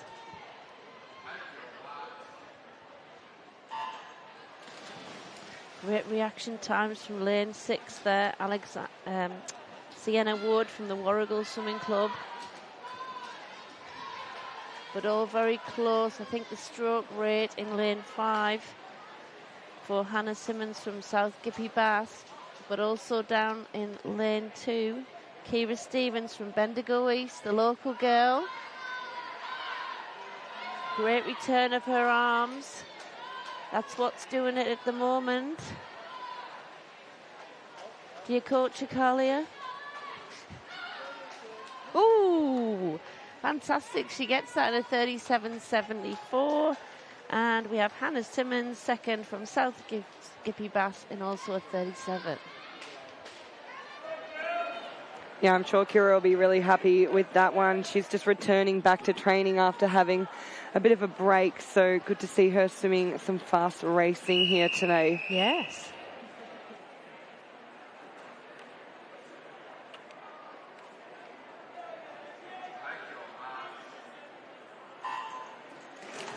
Hitting the water now, it's our fourth and final heat of the women's 18 and over 50 metres breaststroke, and we look to have a great race on our hands swimming out of those centre lanes. Getting away with the best of the starts was Nicole Briscoe, but not letting her have it all too easily in lane 5. Sophie McKenzie from South Gippsland Bass. She's got the faster of the swim element, but Nicole really great on that underwater, and they are nicely out in front in those golden lanes. Sophie a little bit higher in the water. Looks like she's going to get her hands on the wall in first in a 34.31. Nicole finishing 34.98 in second. And it is Emily Cardamone in third.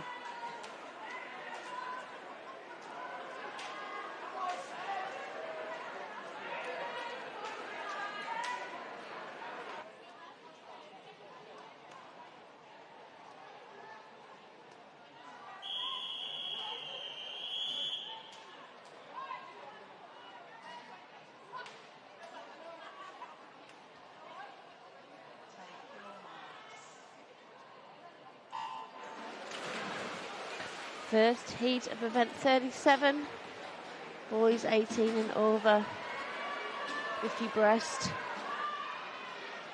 Quite a power event. Got lane 4, Sebastian Christie Crane, 24 from Warrnambool. Looking very powerful, getting a lot out of that underwater split stroke. Lovely and clean on his return of his arms. And touches first. The 31.91. Good PB for him, age 24.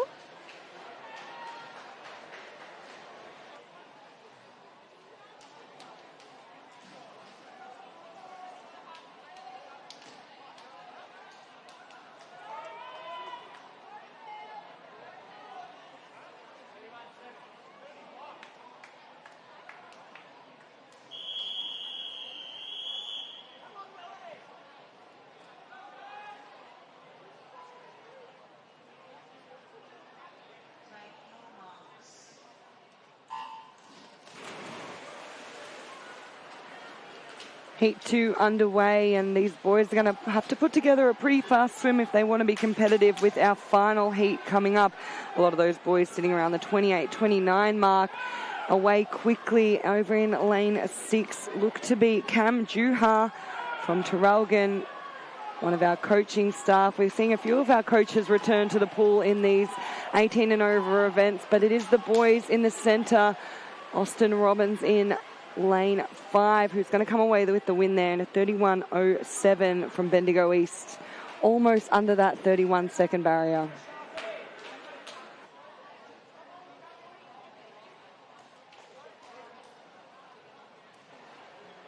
So heat 3 of 3 of this power event. But Ashley Nichols, who is the youngest in this final, but the fastest seed, is in lane 4.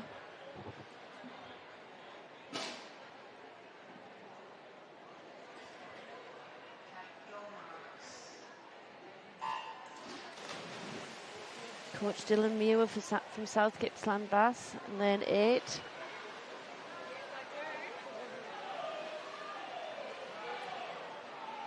Look at that. What a great first 25 from Ash Nichols there. He'd taken up the freestyle before, but his breaststroke's back on form. But hold on a minute. Cameron Jordan there from Bendigo East. Just misses out, so Ash hangs on a 28.57 with Cameron Jordan with a 28.8. Great times from them. Yeah, some incredible times there. So that is actually a new country record. Really? It was held by Cameron Jordan in that race at a 28.77. So both of those top boys breaking that time there, but it will be Ash Nichols who comes away with the new country record.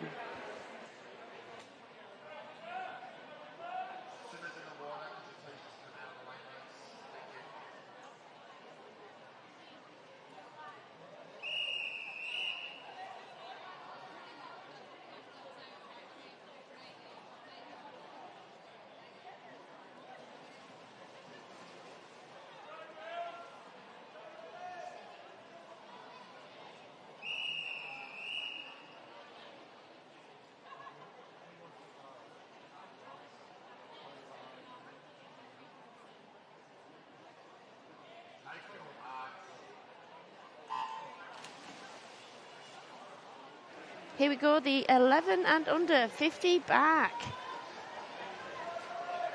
What a big day, these 11 and unders. Look at that stroke rate, fantastic, and really going for it. Lane 4, Lily Hills from Ballarat Swimming Club.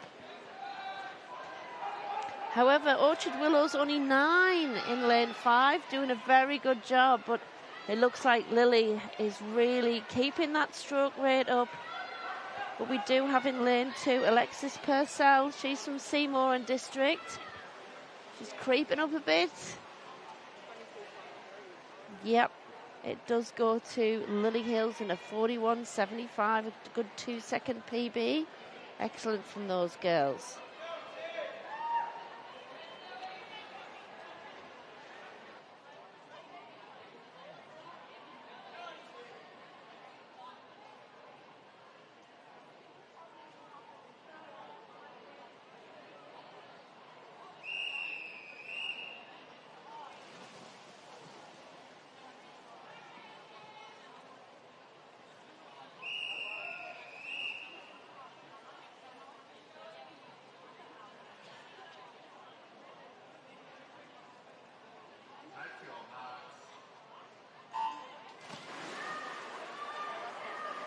11 and under girls heat 2 away and racing, and good to see a nice long underwater from our swimmer in lane 4, Peyton McAuliffe of Wodonga City.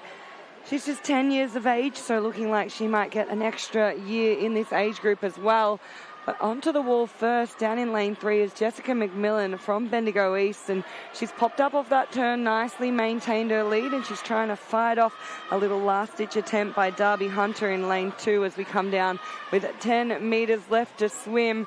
With a little bit of momentum on her side is Isabella Scullion in lane 6.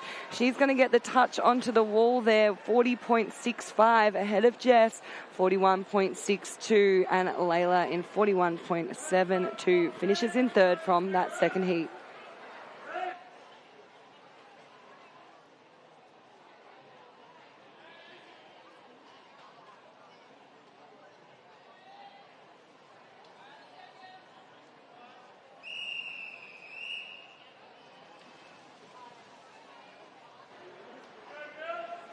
Heat 4, 5.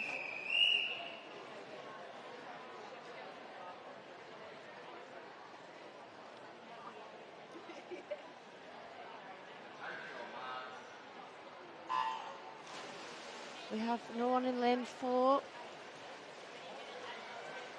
Keeping a great underwater though, lane 5.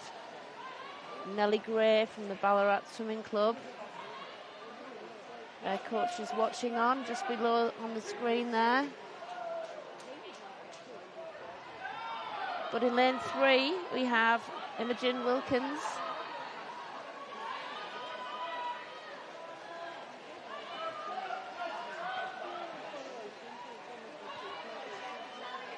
So we're coming in then in lane 5 is Abel McPherson, 11 years from Warragul, 38.83, well under that 40.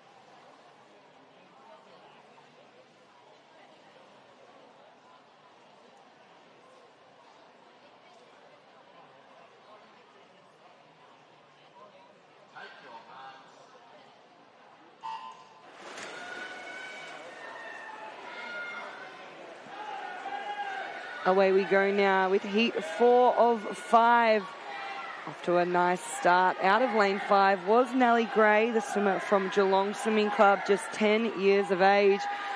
She's taken out this first 25 very quickly, just ahead of Ariana Edwards down in lane 1, swimmer from Ballarat Gold. And they're up in front early on. We have seen some really good second 25s from some of these youngsters, but I don't think anyone's going to be able to do enough to catch Nellie here as she comes down onto the flags to touch in a 36.87, a huge personal best for her. It will be Ariana finishing in second. And that will bring us through to our 5th and final heat of the 11 and under girls 50 metres backstroke.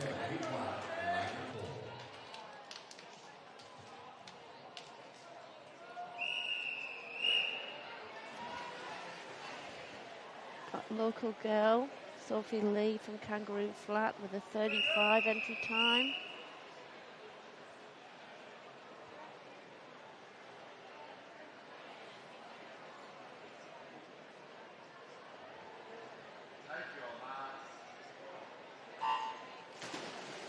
Darlene McCubbin in lane 5 also with a 35 entry time.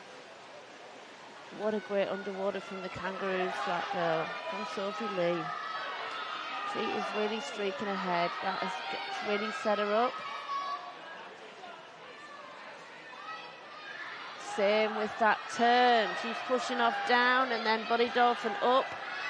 She is streaking along, but in lane 3 we have Georgie Kennett from the Ballarat Gold Swimming Club. She's only 10 years old. But Sophie Lee takes it. 34.16. Georgie second, 34.99, and Talia 35 from the Traralgon Swimming Club. Well done, girls.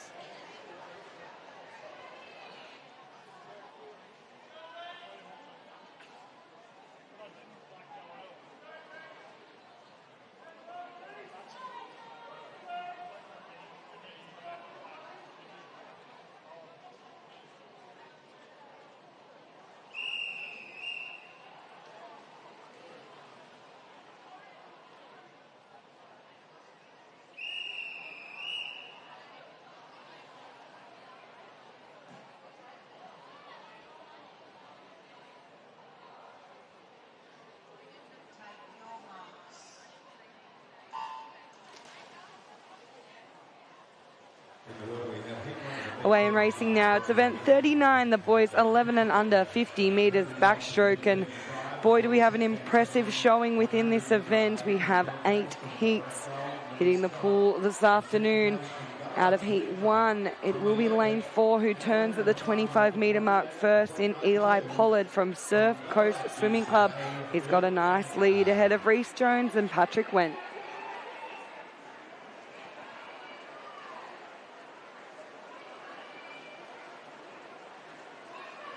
And we'll come down now under the flags. Eli is going to take out this first heat in a time of 42.40 ahead of Patrick, and Reese finishing off in third. All of those boys dropping nicely under their personal bests and entry times.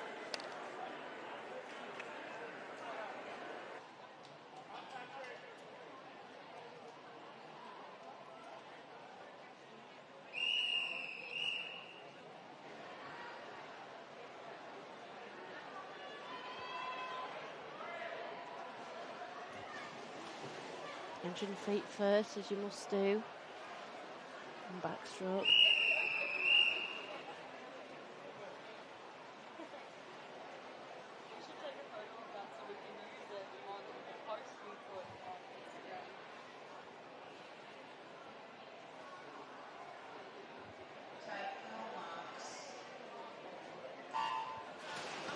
Two 9-year-olds in Taj Parker in lane 1 from Seymour and District, and Reihart Nell from the Warrigal Swimming Club in lane 4. Reihart doing very well, but got to say that up in lane 8, Luca Fack from the Warrigal Swimming Club has taken it out. Also in a yellow cap in lane 6, we have Corey McMillan from Ballarat Gold.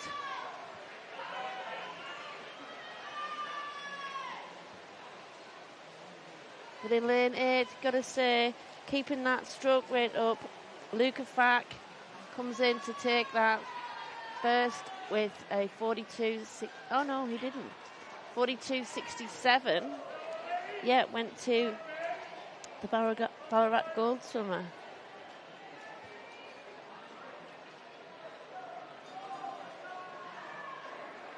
Yeah, just really showing the importance of timing that finish onto the wall, reaching out. A lot of these athletes sometimes dive down a little bit deep, and that extra millisecond or two can make quite the difference on the finish time and overall placings.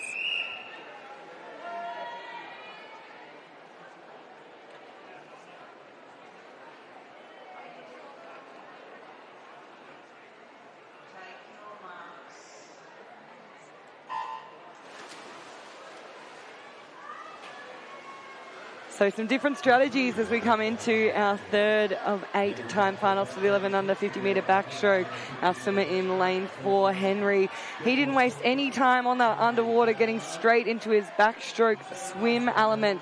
Sonny in lane 3, though, he stayed under the longest, and he's popped out in front into the lead as they turn at the 25 metre mark. Sonny just absolutely smashing down this second 25. And having a ripper of a swim down in lane 1 is Car Tran. Out of nowhere from the outside lanes, a cheeky outside smoker. He's going to run away with this third heat. 39.11 for Car. That's a 5-second personal best.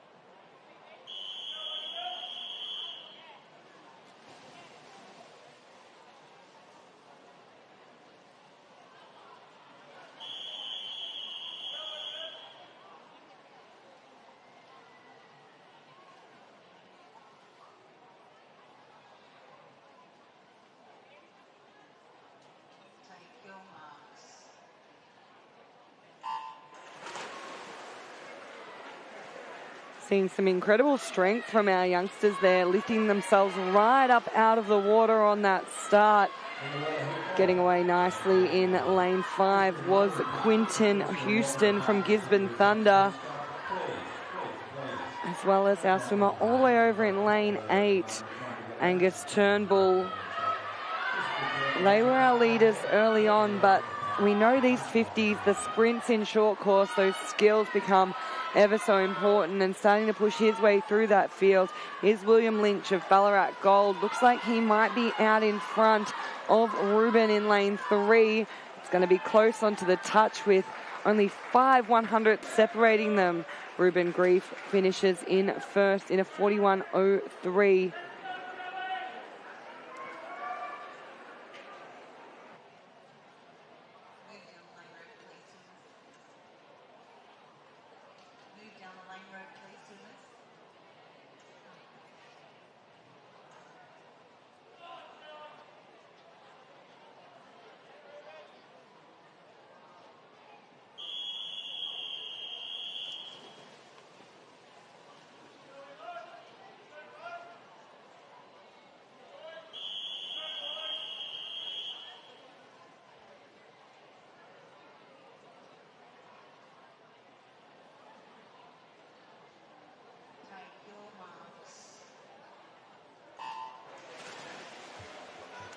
Heat 5 of 8 away and swimming.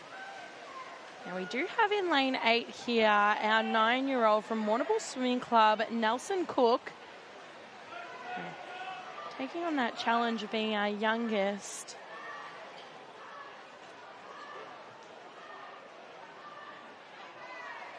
There's a really good underwater, showcasing those skills there from our boys in the middle here.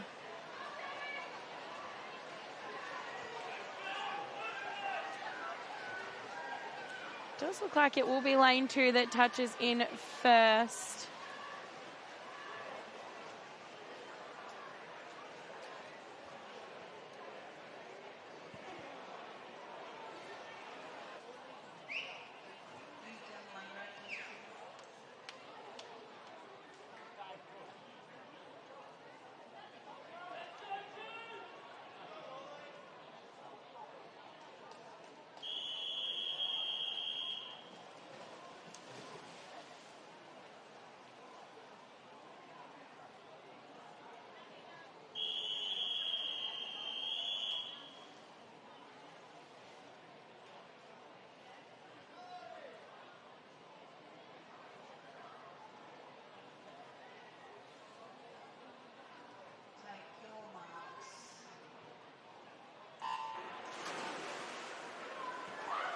Heat 6 of 8 now into their underwaters in this 50 metres backstroke, all sitting around that 41-42 second mark. Let's see if we can get anyone into our 39s, maybe even see a couple of 38s coming up. Would be some exciting stuff out of these earlier heats. Going through in first is Xander Swirak in lane 4, and following on him onto the wall was Alexander Lee. So it's Xander versus Alexander down the second 25.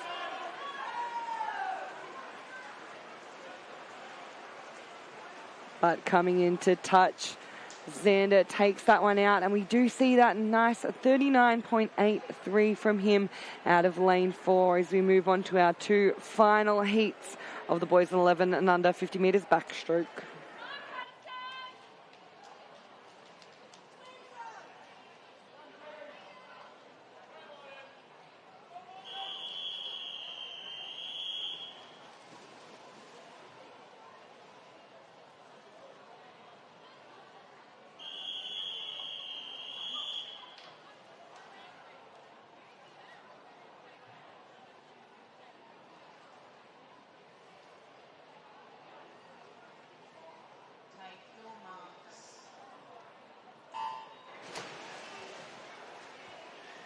Heat 7 of 8 away and swimming. Now, good use of those skills there with our underwaters. Now, it will be some of our athletes' first time using those backstroke ledges. So you would have seen on the live stream some of the officials pointing out where the kids should put their feet on the wall.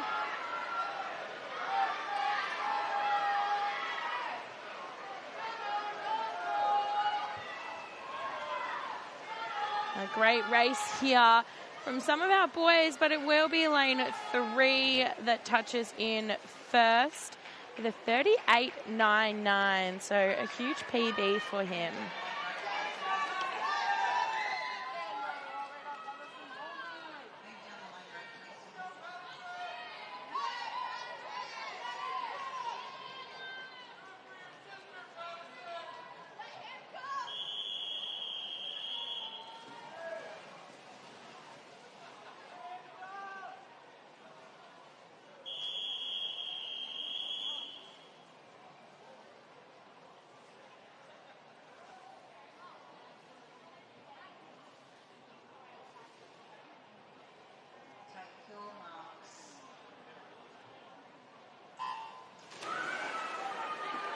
Here we go now. It's our 8th and final heat of the 11 and under boys. Keep your eyes on Henry Arnab in lane 4. He's just 0.4 over that record time set by Jordan Cargill in a 33.1. So we'll be watching out for that. He was away super fast. There's a bit of a wall of swimmers from Traralgon down the centre of the pool trying to challenge for that silver medal spot. As we come down under the flags, Henry looking the goods here. Keep an eye on that time. It's swift as 32.74 and another new country record for him. He has smashed that one out of the park. He looked good from start to finish there. And it was Samuel Russell touching in second in that 36.06, followed by Lucas Wendt, 37.07 for the boys 11 and unders.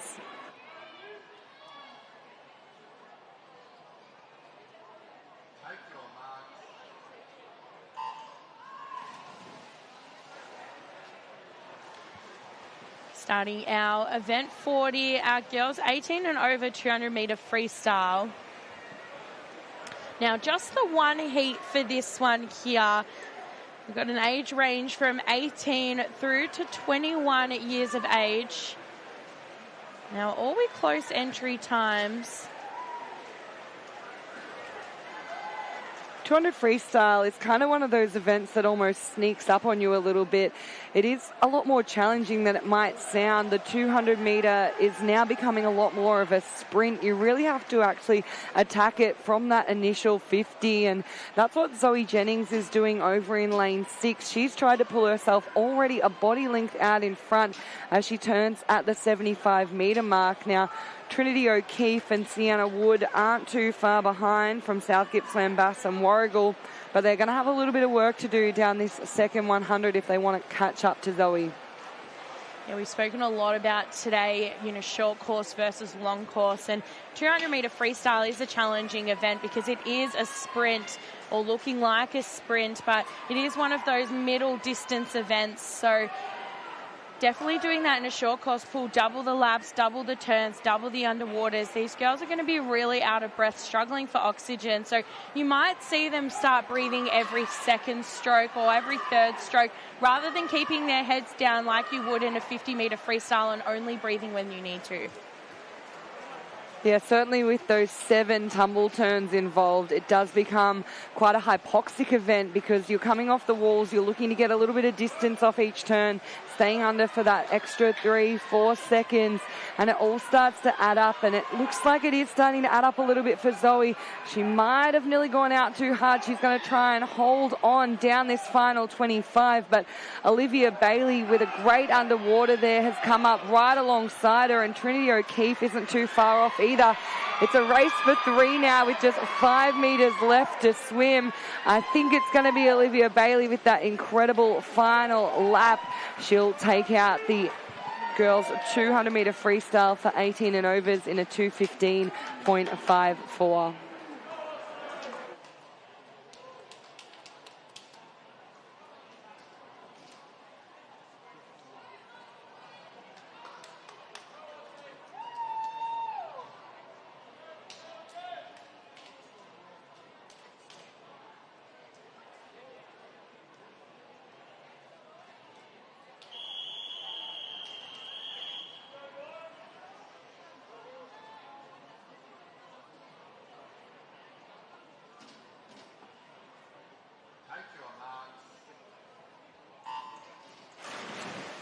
Now, Tegan, I am very keen to watch this race. We've got Cameron McKeaney in lane 5, as well as Ashley Nichols in 4.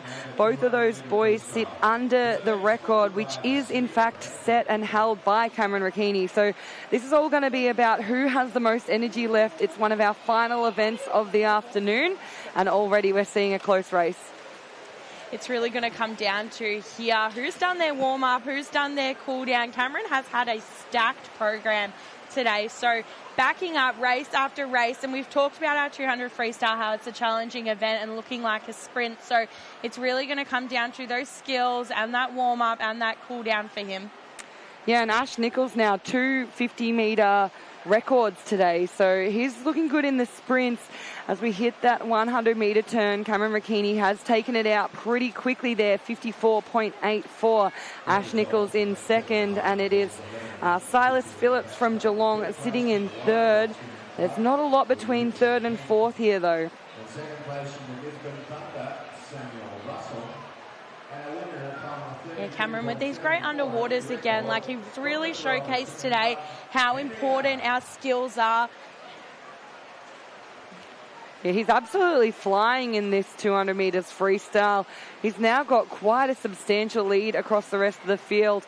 He's turned in a 1:23, so we'll be looking to see what he can do down this final 50.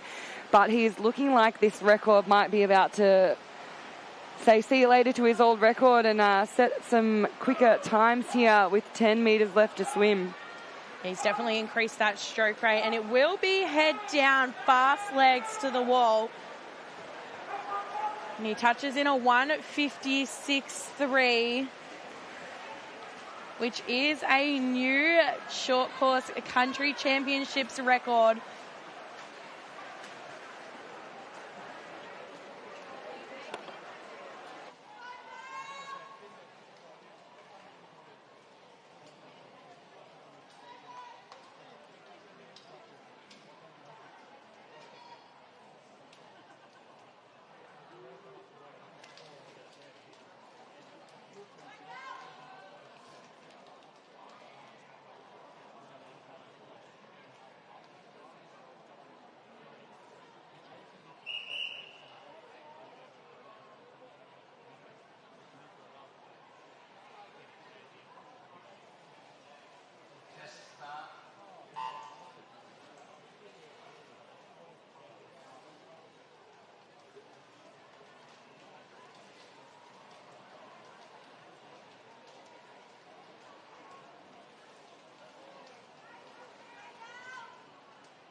We kick off event 42, our women's 50-metre freestyle multi-class. So there are 2 heats in this event. Now remember, they're racing against their own world record for their classification, not necessarily each other today.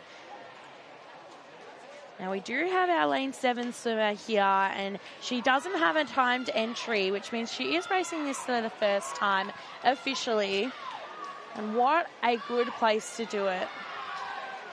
Now an excellent race there from our lane 4 swimmer, Adele. We have seen Adele race today, and she touches with a 34.32, which is a PB.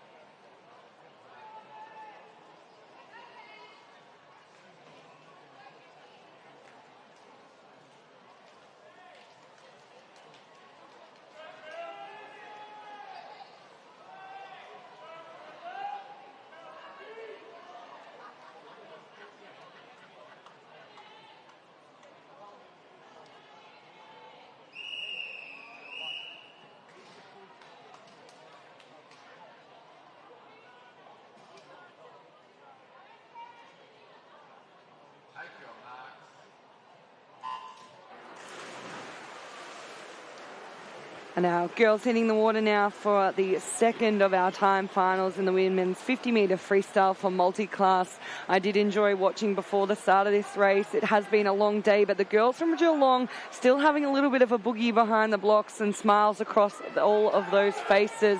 As we turn there, Meg Conetti in lane 4, leading us around. A really, really close race from a lot of the other girls in this heat. We have quite a lot of S19, so their times will directly stack up against one another. But there's a few other classifications within this race as well. We look to see who can get those personal bests on the board here too. What a way to finish the afternoon of racing with a personal best time.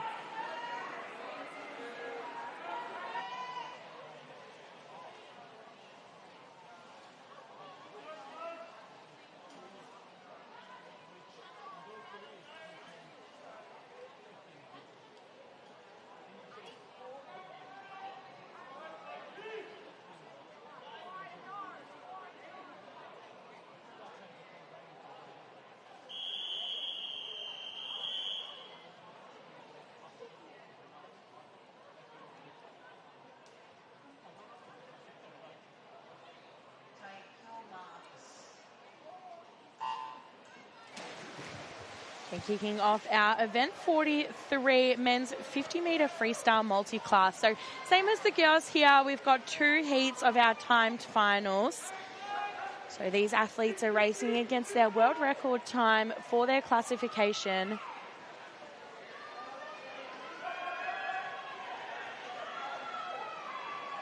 Now these athletes have been backing up races. It's been super challenging. They're marshalling for one event and then they're marshalling for another. Does look like our swimmer in lane 3 is going to touch first though. Dane with a 37.01.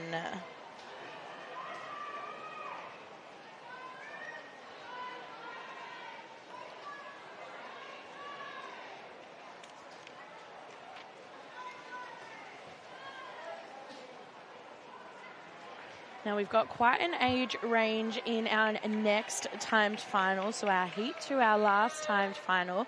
So it'll be interesting to see if our athletes with more experience in the water will showcase their skills that little bit more.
Long hold on the start there, but the boys are away for heat 2 of our timed final men's 50-metre freestyle for multi-class. And we have quite the range of athletes across this field, from S9s through to S19s and 12-year-olds as well, up to 33-year-olds. Our youngest in the field, Levi Jarrett, swimming out of lane 6. Coming into the wall, though, in first onto that finish will be Lockie Ballion, and we have seen him race in a lot of events across today already. The biggest thing that I love seeing about Lockie is every time I watch him race, every time he walks past, he's got a huge smile on his face, and that's exactly what we want to see from all of our performance across this weekend at the 2025 UNCLOUD Victorian Country Short Course Championships.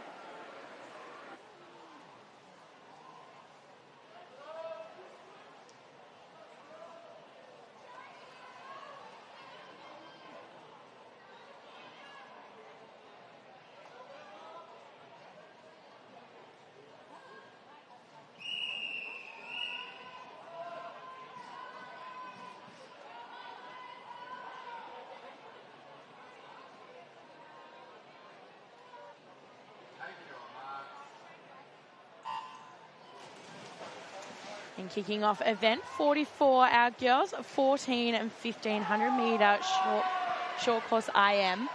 So remember, this is a race that we only race during short course season because it is 25 metres of every stroke. So you've got your butterfly, your backstroke, your breaststroke and your freestyle, just that 25 metres. So you can only race it when the pool's cut in half in that short course season.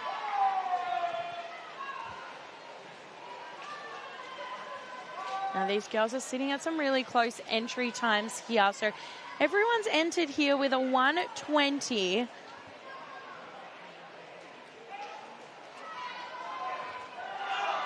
Now we've talked about today our breaststroke leg being a make or break for our athletes. So it'll be really interesting to see who pulls it together for this breaststroke and freestyle, because it does look like it's an even playing field right now.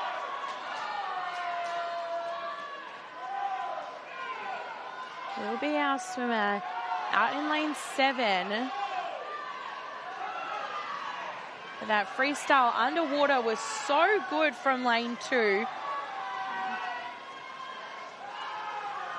There's a battle here with lane 7 and lane 2. It will be a lane 7 that touches with a 1:18.01.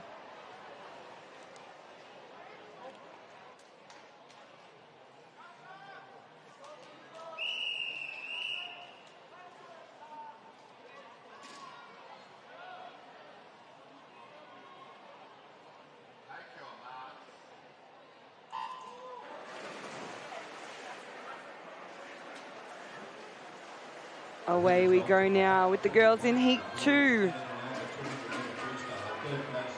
It will be lane 4 who leads us through at the conclusion of this butterfly, with Maeve Timms there from Geelong Sharks.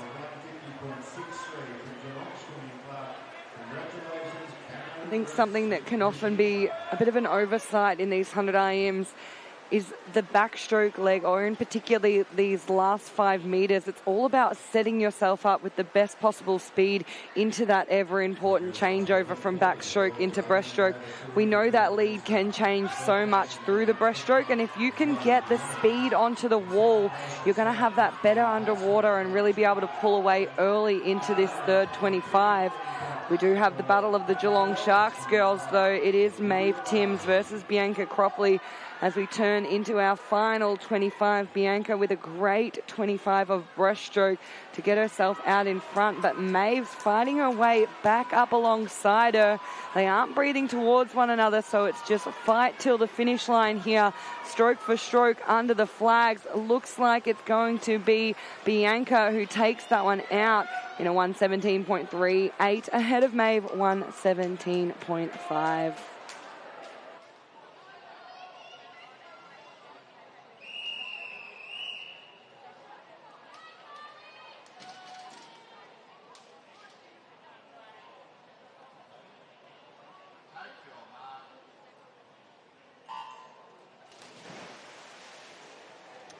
Heat 3 of 8 in the pool with us now, away and racing. Now we have talked a little bit today about how if there's 8 heats, we get faster and faster as we go down in those heats. So we're now looking at those 1:18 entry times.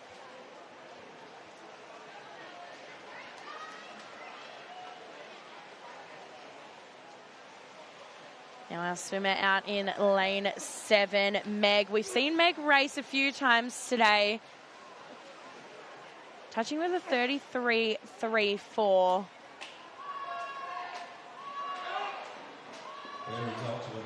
Now this breaststroke leg is going to be absolutely vital to who places in that first, second and third position. Now Geelong swimmer, obviously a strong breaststroker here, so really taking it out in this breaststroke leg, but can she maintain that lead for this freestyle?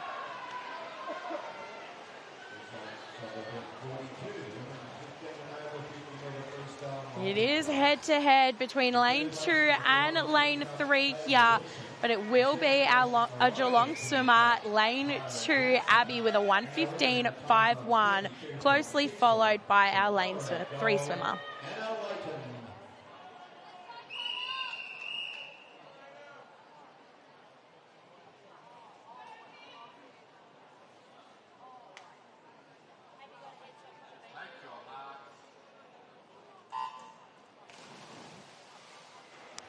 Heat 4 of 8 underway and racing.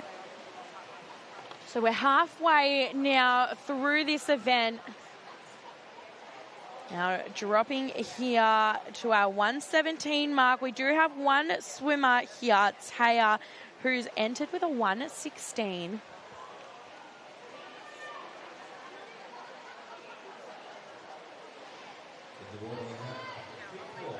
Now swimmer from Warrnambool in lane 7. An excellent backstroke leg there. She will touch him first with 33.72. Now Pippa Barr, we've seen her swim a few times today. We've talked a lot about these athletes having an absolutely stacked program.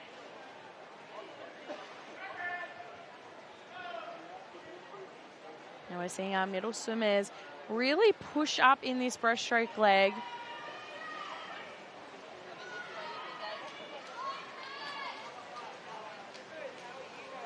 And it is a battle here under the flags between lane 7 and lane 5. But it will be lane 7, Pippa, who touches in a 1:14.13.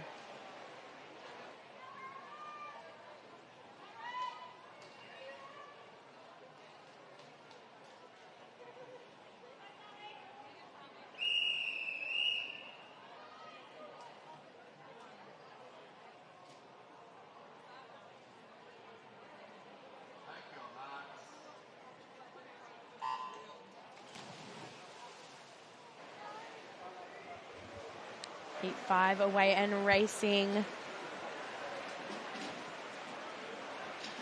Now looking at those 1:15 entry times now, so that little bit quicker again.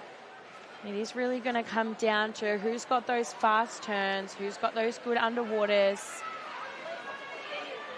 Yeah, Albury Amateur Swimming Club have a team here.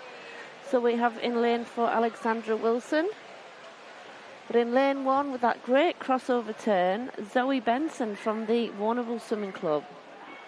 Yeah, we've talked a few times about our crossover turns today, and some of our athletes opting to do the crossover turn, some of our athletes opting not to, and deciding to do the bucket turn or a swivel turn. So Zoe over there absolutely smashing that crossover turn, a really challenging one.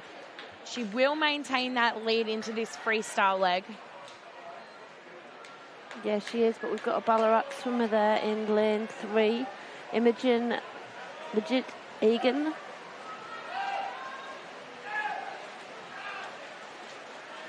Great finish there, but this is very tight. Second, we have Charlotte Wilson from the Echuca Swimming Club, 1:15.50.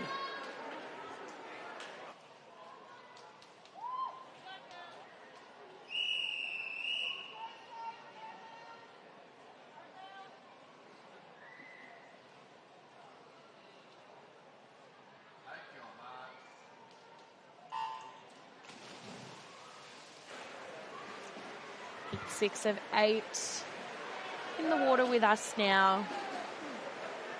Very mixed, lots of mixed timed finals in age. There's 14 and 15 in all of these timed finals, so not one age group dominating over the others. Yeah, you are seeing a lot of close entry times as well. Like, lots of these girls have registered with a 1:14 here, so there's really nothing in it. So we're really looking for personal bests here.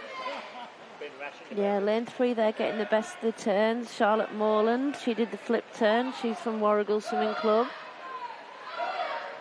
Yeah, so you can see in this breaststroke, we've got some swimmers that are opting to stay really nice and high in the water, and then some who are nice and low. So it's really playing to your strengths. So Carlia talked about before how the coaches will really talk to their athletes about, you know, whether their strength is to stay nice and high or whether their strength is to stay low.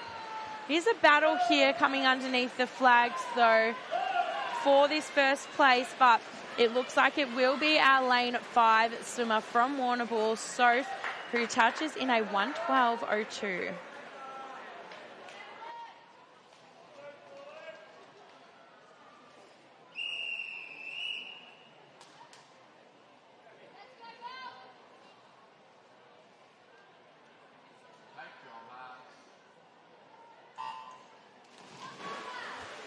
Great start from lane 2 there. Zara Reynolds from the Bendigo East Swimming Club. We're approaching the end of our event 44 100-metre IM here. So our second last heat, heat 7 of 8 in the pool. Some fantastic starts from our girls. Some great underwaters. They're really showcasing our skills here. Our turns and our underwaters in our IMs are essential. Lane 2 there, just with that quicker stroke rate and those faster turns with a 39.4 in that first 50. Missed out her split stroke though. I wonder if that's purposeful, whether she feels that she's slower when she does do that. Summer Morgan in lane 4 is a surf lifesaver and distance swimmer. She's really coming through now from the Geelong Swimming Club in lane 4. And lane 5 we have Miller Abley from the Bendigo East Swimming Club. So Bendigo East having a good showing here. They're just coming underneath the flags now, and it looks like our lane 2 swimmer, Zara, has held it together to maintain that lead with a 1:11.06.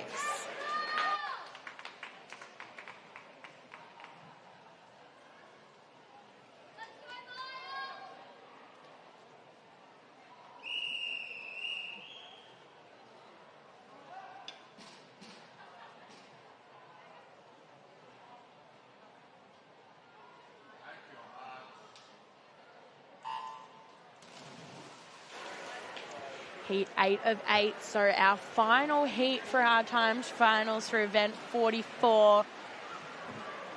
Now these girls, there's a couple of them in here that are a sub 1:10, so 1:07 being our fastest qualifier here. And that is Arabella Johnson, and we have seen her race today, so it'll be interesting to see if she can back up those races. Great stroke rate from lane 3, the one that Mia Roberts from South Gippy Bass. She's really pulled a little bit ahead. And they are good breaststrokers from South Gippy Bass, and it's a real battle. Lane 5, Hannah Buchanan. But yeah, it looks like the Geelong swimmer in lane 4, Arabella Johnson, just pulling away on that breaststroke. And she'll feel good about herself, being able to look back at her competition. There's quite the battle coming underneath these flags here, but it looks like Arabella has pulled it together, and she will touch in first with a 1:08.56.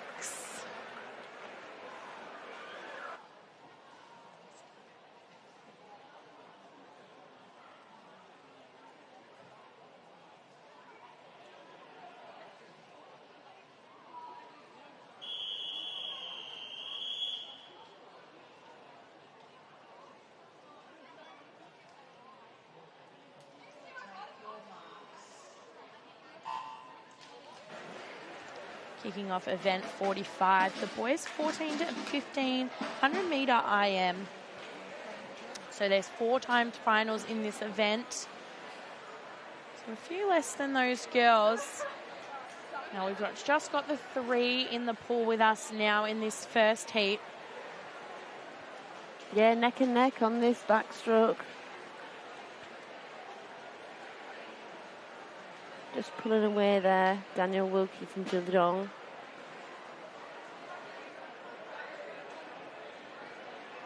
Nice first part of his breaststroke, split stroke there. He really surged forward there. I like how he's holding his glide as well, but not to be given up. Lane 5, Hugo Pankhurst from Warragul. Yeah, we have to be really careful in our glide, in our breaststroke, not to almost turn ourselves into a submarine and sit at the bottom of the pool. So I like how these boys still stayed on the surface when they were gliding. Does look like our boy from Geelong in lane 4, Daniel, will touch in first with a 1:09.37. So another PB for the day.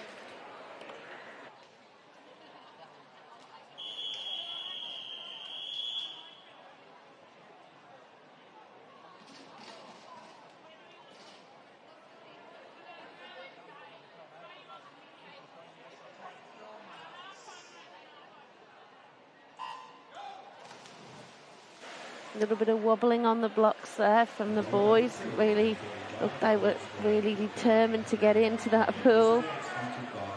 But Geelong Sharks leading out with Ben Hynam.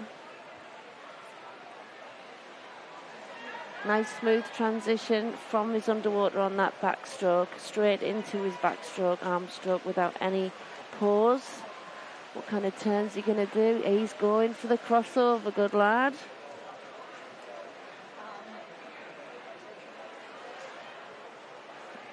Got to say, I was looking on the blocks at a very determined face of Cooper Beckman there, 15 from the Traralgon Swimming Club in lane 2. He's just pulling himself up into second place.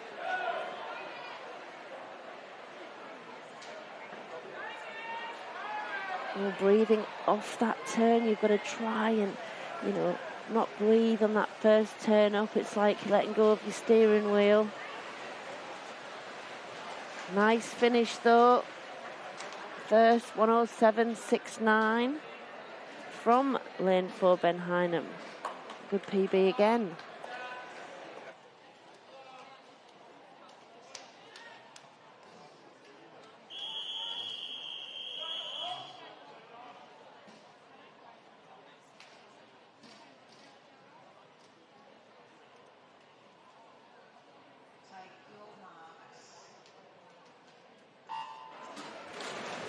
Approaching the end of our boys 14 and 1500 metre IM with heat 3 of 4 away and racing.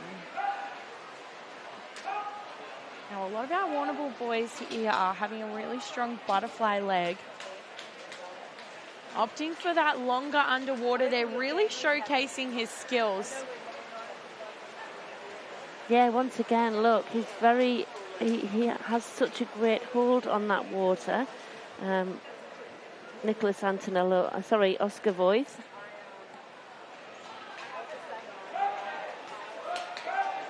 It's who can get into the next stroke the best, who can, go through that transition in the 100 IM. Sometimes it's a little bit too quick for some people. They prefer the 2 to 400 IM, but yeah, he's really motoring along. Oscar now. He has led from start to finish there. He will touch with a 104.42.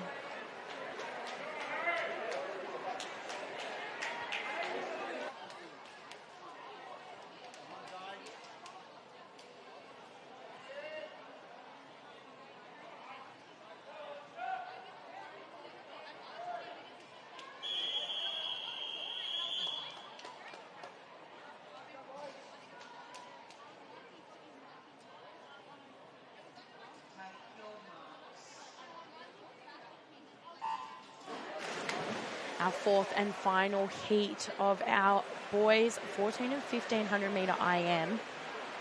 So this is our fastest seeded heat, and we do have one swimmer here, Harrison Main, who is entered with a sub-minute PB.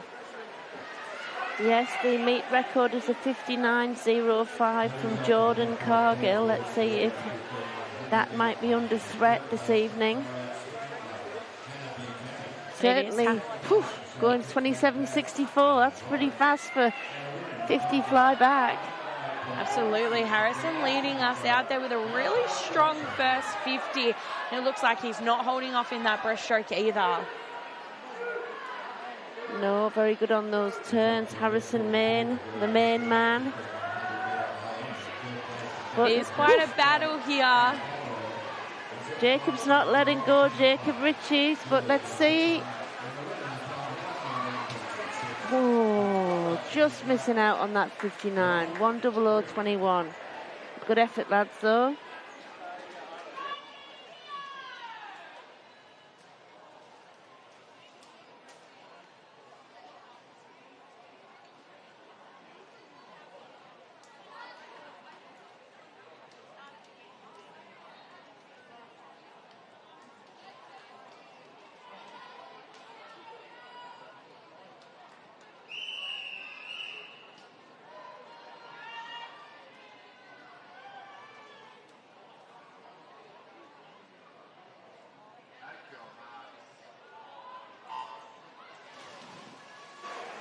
Okay, we kick off event 46, the mixed 13 and under 200-metre freestyle relay. Relay is always a really fun one to commentate. Lots going on. You've got those turns, you've got those changeovers, you've got different athletes in the pool. Yeah, it's the relays. One of the strong points of the Australian nation. Taking down those Americans at the World Championships. Absolutely, and because this one is mixed, you've got boys and girls in this race, so it'll be really interesting to see whether people put their girls first, their boys first, or their girls last or their boys last. Everyone's got sort of a different approach to a freestyle relay. It is pretty close here still. Coming into this second leg, leading for their third though is lane 2 with a 104.56. Yes, Seymour and District there. They look like they're hanging on, but the red cap of Ballarat Swimming Club catching up on this turn. Really good feet to wall from the girl from Ballarat. Yeah, that was an incredible turn and an even better underwater there. She's keeping her head down nicely, like you do in a 50-metre, only breathing when she needs to. Head down, flags to wall, and they will touch in first for their changeover with a 137.39 with their last leg of the 200-metre freestyle relay. Yeah, that was a very safe changeover from the Ballarat swimmers. We've got lane 7, Wangaratta Amateur Swimming Club coming up.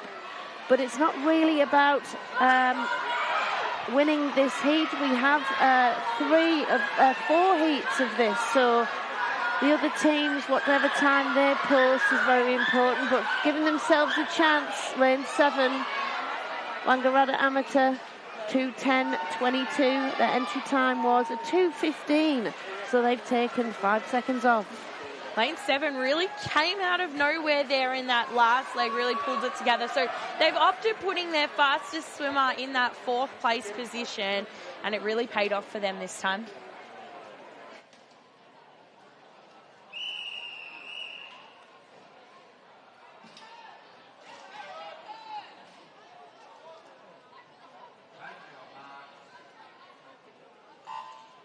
Got the local team here in lane 3, Kangaroo Flat. This is their home pool. I bet they've practiced changeovers on these blocks many a night. But lane 5 has really taken it out. Surf Coast Swimming Club. It looks like it's Jack Hayes. What a fantastic start there from Surf Coast.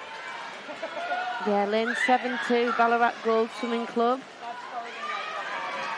Now, some of our teammates here opting for that track start dive rather than that relay changeover. So obviously not feeling as confident with those relay changeovers yet.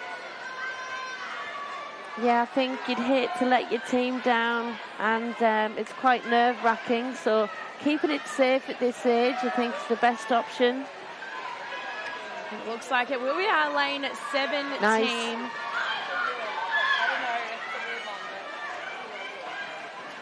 Now, it was another safe changeover there, so lots of room for these other teams to catch up. There's a lot of shouting going on. It's nice and electric tonight. It's great that they've got these relays at the end of a long day. Ballarat is not giving away that first place spot. Yeah, not at all. They have a commanding lead at the moment. Surf Coast does catch in second. They have dropped off that first place lead, but can they maintain their second place till the very end of this race? What a leg kick on this young man from Ballarat Gold. What a Jason fantastic swim. Head down.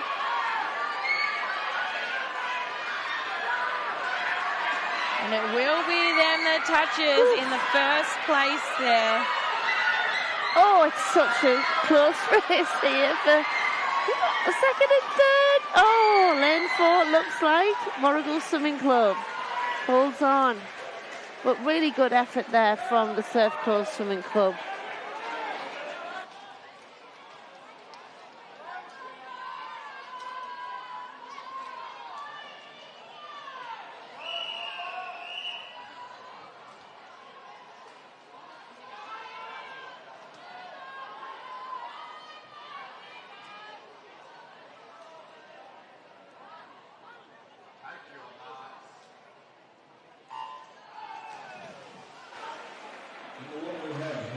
Heat 3 of 4 underway here. So getting that little bit faster again, approaching our fastest seeded heat tonight. Really is stroke for stroke though in this first leg of this relay. It's going to come down to who has the quicker changeover, the better underwater here. Yeah, it's going with Spearhead at the moment. Lane 5, Warrnambool. Ruby Kenwright out there. Taking over is the male swimmer, Daniel Hyatt. He's 12 years old. As this is 13 and under, you know, you can have any. If there was a fast 9-year-old, get him in.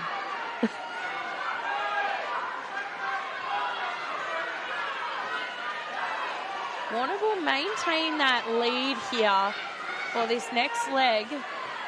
That was actually a really great changeover for Ballarat Gold up in lane 7. Georgie Kennett there, she looked like she really had that under control, and she's really motoring up this first 25. Yeah, these changeovers are obviously proving to be absolutely essential to our relays. She is chasing down that Warrnambool swimmer for that first place position. She won't quite get there, but will her teammate. Lane 3, they're not giving up at all. Bendigo East, the locals, just up the street. Lauren Davenport going in there for the final leg.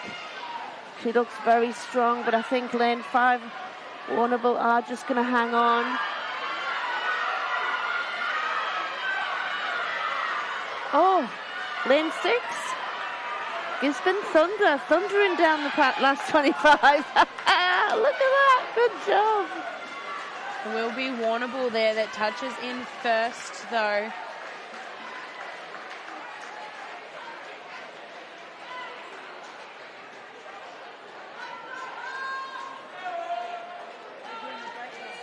So if we have faster times in this heat, they still have a chance of being on that podium.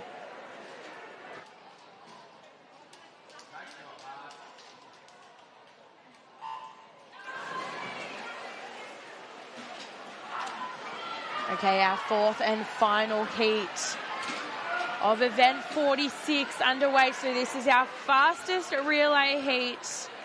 And these boys are going stroke for stroke, but it will be our middle lane there with the better underwater. Oh, Archie Smythe, he's a consummate professional. He's got loads of 12-year-old records for Victoria. He's the one to look out for. Got Lockie Grimes now, 13 years, South Gippy Bass. But wow. Lane 5, Traralgon, their next door neighbours. Harry Curry has just absolutely blown away his opposition. Now it's a chance for the girls. It looks like Traralgon and South Gippy Bass have gone boy, boy, girl, girls. So see if this works out for them. Come on, the girls. Hang on. That was a great change over there for our lane 7 team, our Bendigo Hawks team, though. And those changeovers are tricky. Lane 5 with that significant lead now. Can they maintain that for this last leg of their relay? Nice flying through the air there, lane 3, Geelong Swimming Club. Nice swing she got on that dive. And yeah, she looks very strong, but see how they come off this turn. I think it's going to be Traralgon.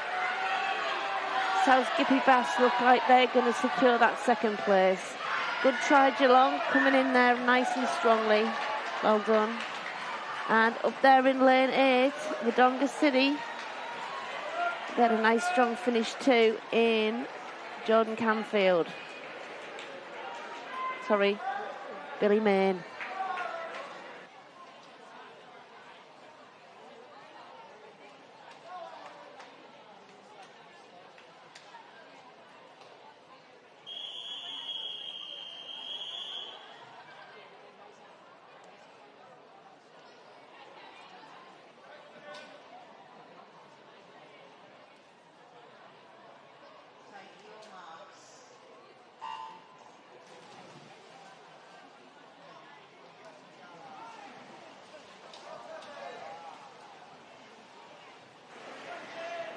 Okay, kicking off event 47. So 4 times finals in this event as well. And we do just have the 3 teams in the pool with us now. Kangaroo Flat, Bendigo Hawks and Shepparton Swimming Club here. 27.15, what a great start there. For the Shepparton Swimming Club, that was Alec Jarvis. That's what we have on our list, unless they've changed their order. Our Bendigo Hawks here having a great second leg of their relay. Yeah, that looks like Jackson Finnegan. He's 16. And then they're going to go girl-girl with Evie Webb, 14, and Josephine Simmons, 15. Got a nice lead. Also, looks like it's girls following on Shepparton, and then in lane 3, Kangaroo Flat.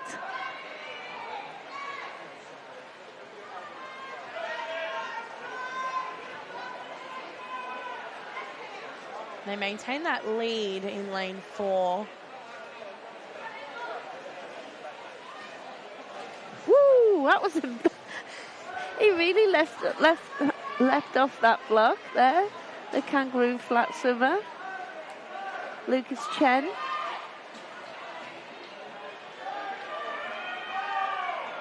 And closing the gap here is Kangaroo Flat there. Oof. Come, Shepard's coming up. Oh, and it will be Bendigo Hawks that touch in first and Shepparton Swimming Club that touch in second, closely followed by Kangaroo Flat in lane 3. You can't beat that for a night's entertainment, can you? Close relays like this.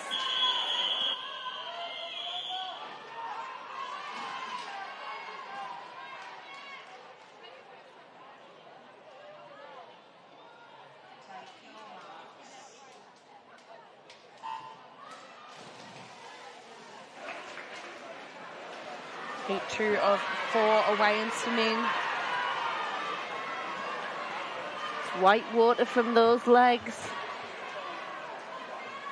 Keeping the bodies nice and high on the water. Doing very well in lane 3, Gisborne Thunder. But also up in lane 7, we have Ballarat Swimming Club in the red distinctive cap. That changeover was almost synchronised then, so it's going to come down to those skills once again.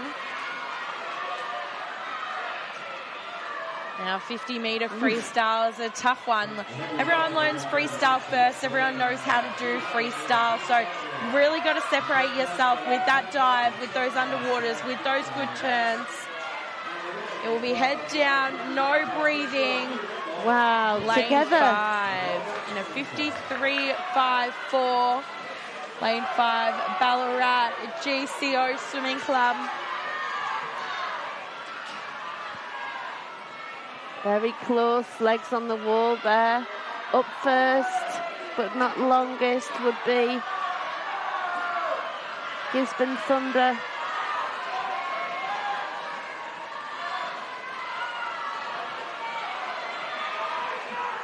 Nice changeovers. Going with a lot of lads. One girl there. Gotta hang on.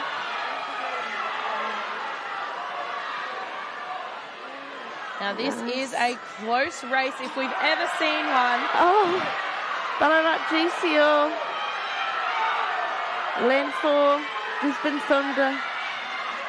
Lane 3. Oof, Geelong Sharks, things got that.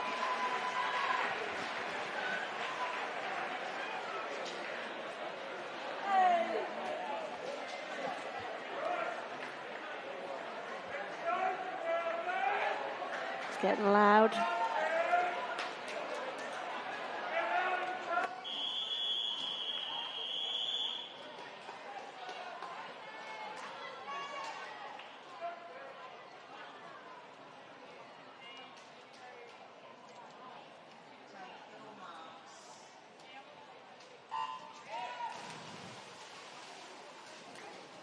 Middle lanes, Warragul and Bendigo East. Heat 3 underway here, so we're getting faster and faster with our seeded times. So this is our second last relay of the day. Yeah, a lot of B teams in here. The only A teams are Ballarat Swimming Club in lane 7 and Wodonga City. They've got their A teams in. So some of these clubs have another relay to go. That's great depth in the country swimming. So lane 2, turning there. Traralgon Swimming Club. I think they're going boy, boy, girl, girl.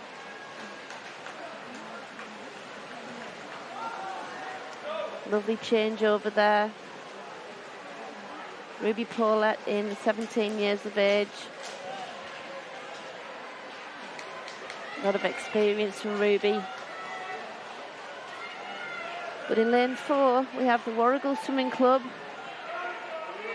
Again, local rivalry.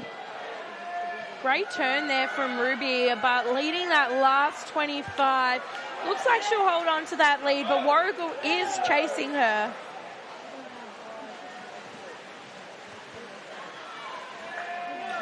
I've got some guys there over on the top.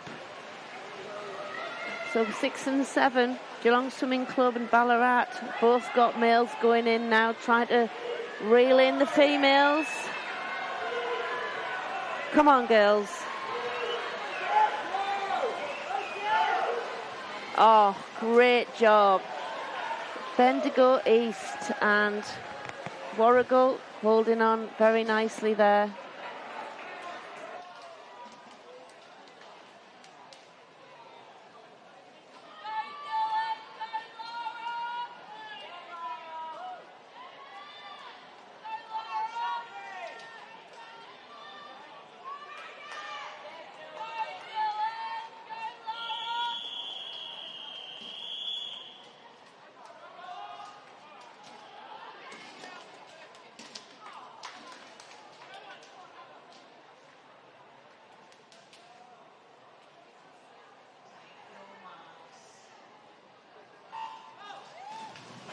Here we see Ash Nichols again. Traralgon Swimming Club in lane 4. They've got the fastest time with a 1:41.50. Our fourth and final heat away and racing. What a dominating first leg that is for our lane 4 team there. Now, Traralgon Swimming Club have had a couple of those really strong relay teams, and this is no different. Absolutely not. They are going for this out in front. They're going boy, boy, girl, girl again.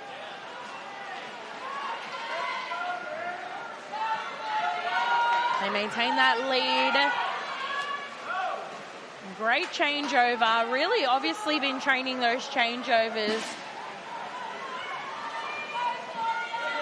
Looking like a nice high stroke rate from the Geelong swimmers in lane 5, Brooke Briscoe. And then lane 3, Warrnambool. Yeah, so Brooke had that better underwater there, so it has helped her close that gap that little bit more. Who will touch in first? And it will be Brooke that touches in first. The 1:14.88. So Nicole, the sister of Brooke, she's in against Olivia Bailey. Wow. This is a really close race in this last 25. Ooh, long underwater there from the Traralgon swimmer. Not sure. You're only allowed to 15 metres, but we'll see. Wow. It will be our Geelong team that touches in a 1:41.97, taking that first place.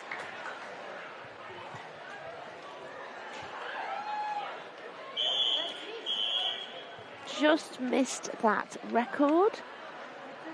It was a 1:41.50. So you could not get more exciting in this final relays of the first day of the country championships. I'd like to thank Mattioli, one of our sponsors.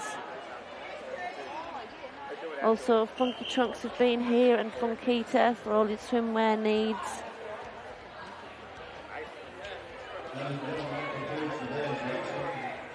Mattioli is the facility maintenance partner of Swimming Victoria with over 50 years experience in building pools and aquatic resources. Also, Swimming Victoria partnered with the Amplify UNCLOUD campaign. Amplify UNCLOUD, great space for young people to hear from their peers about the problems of vaping.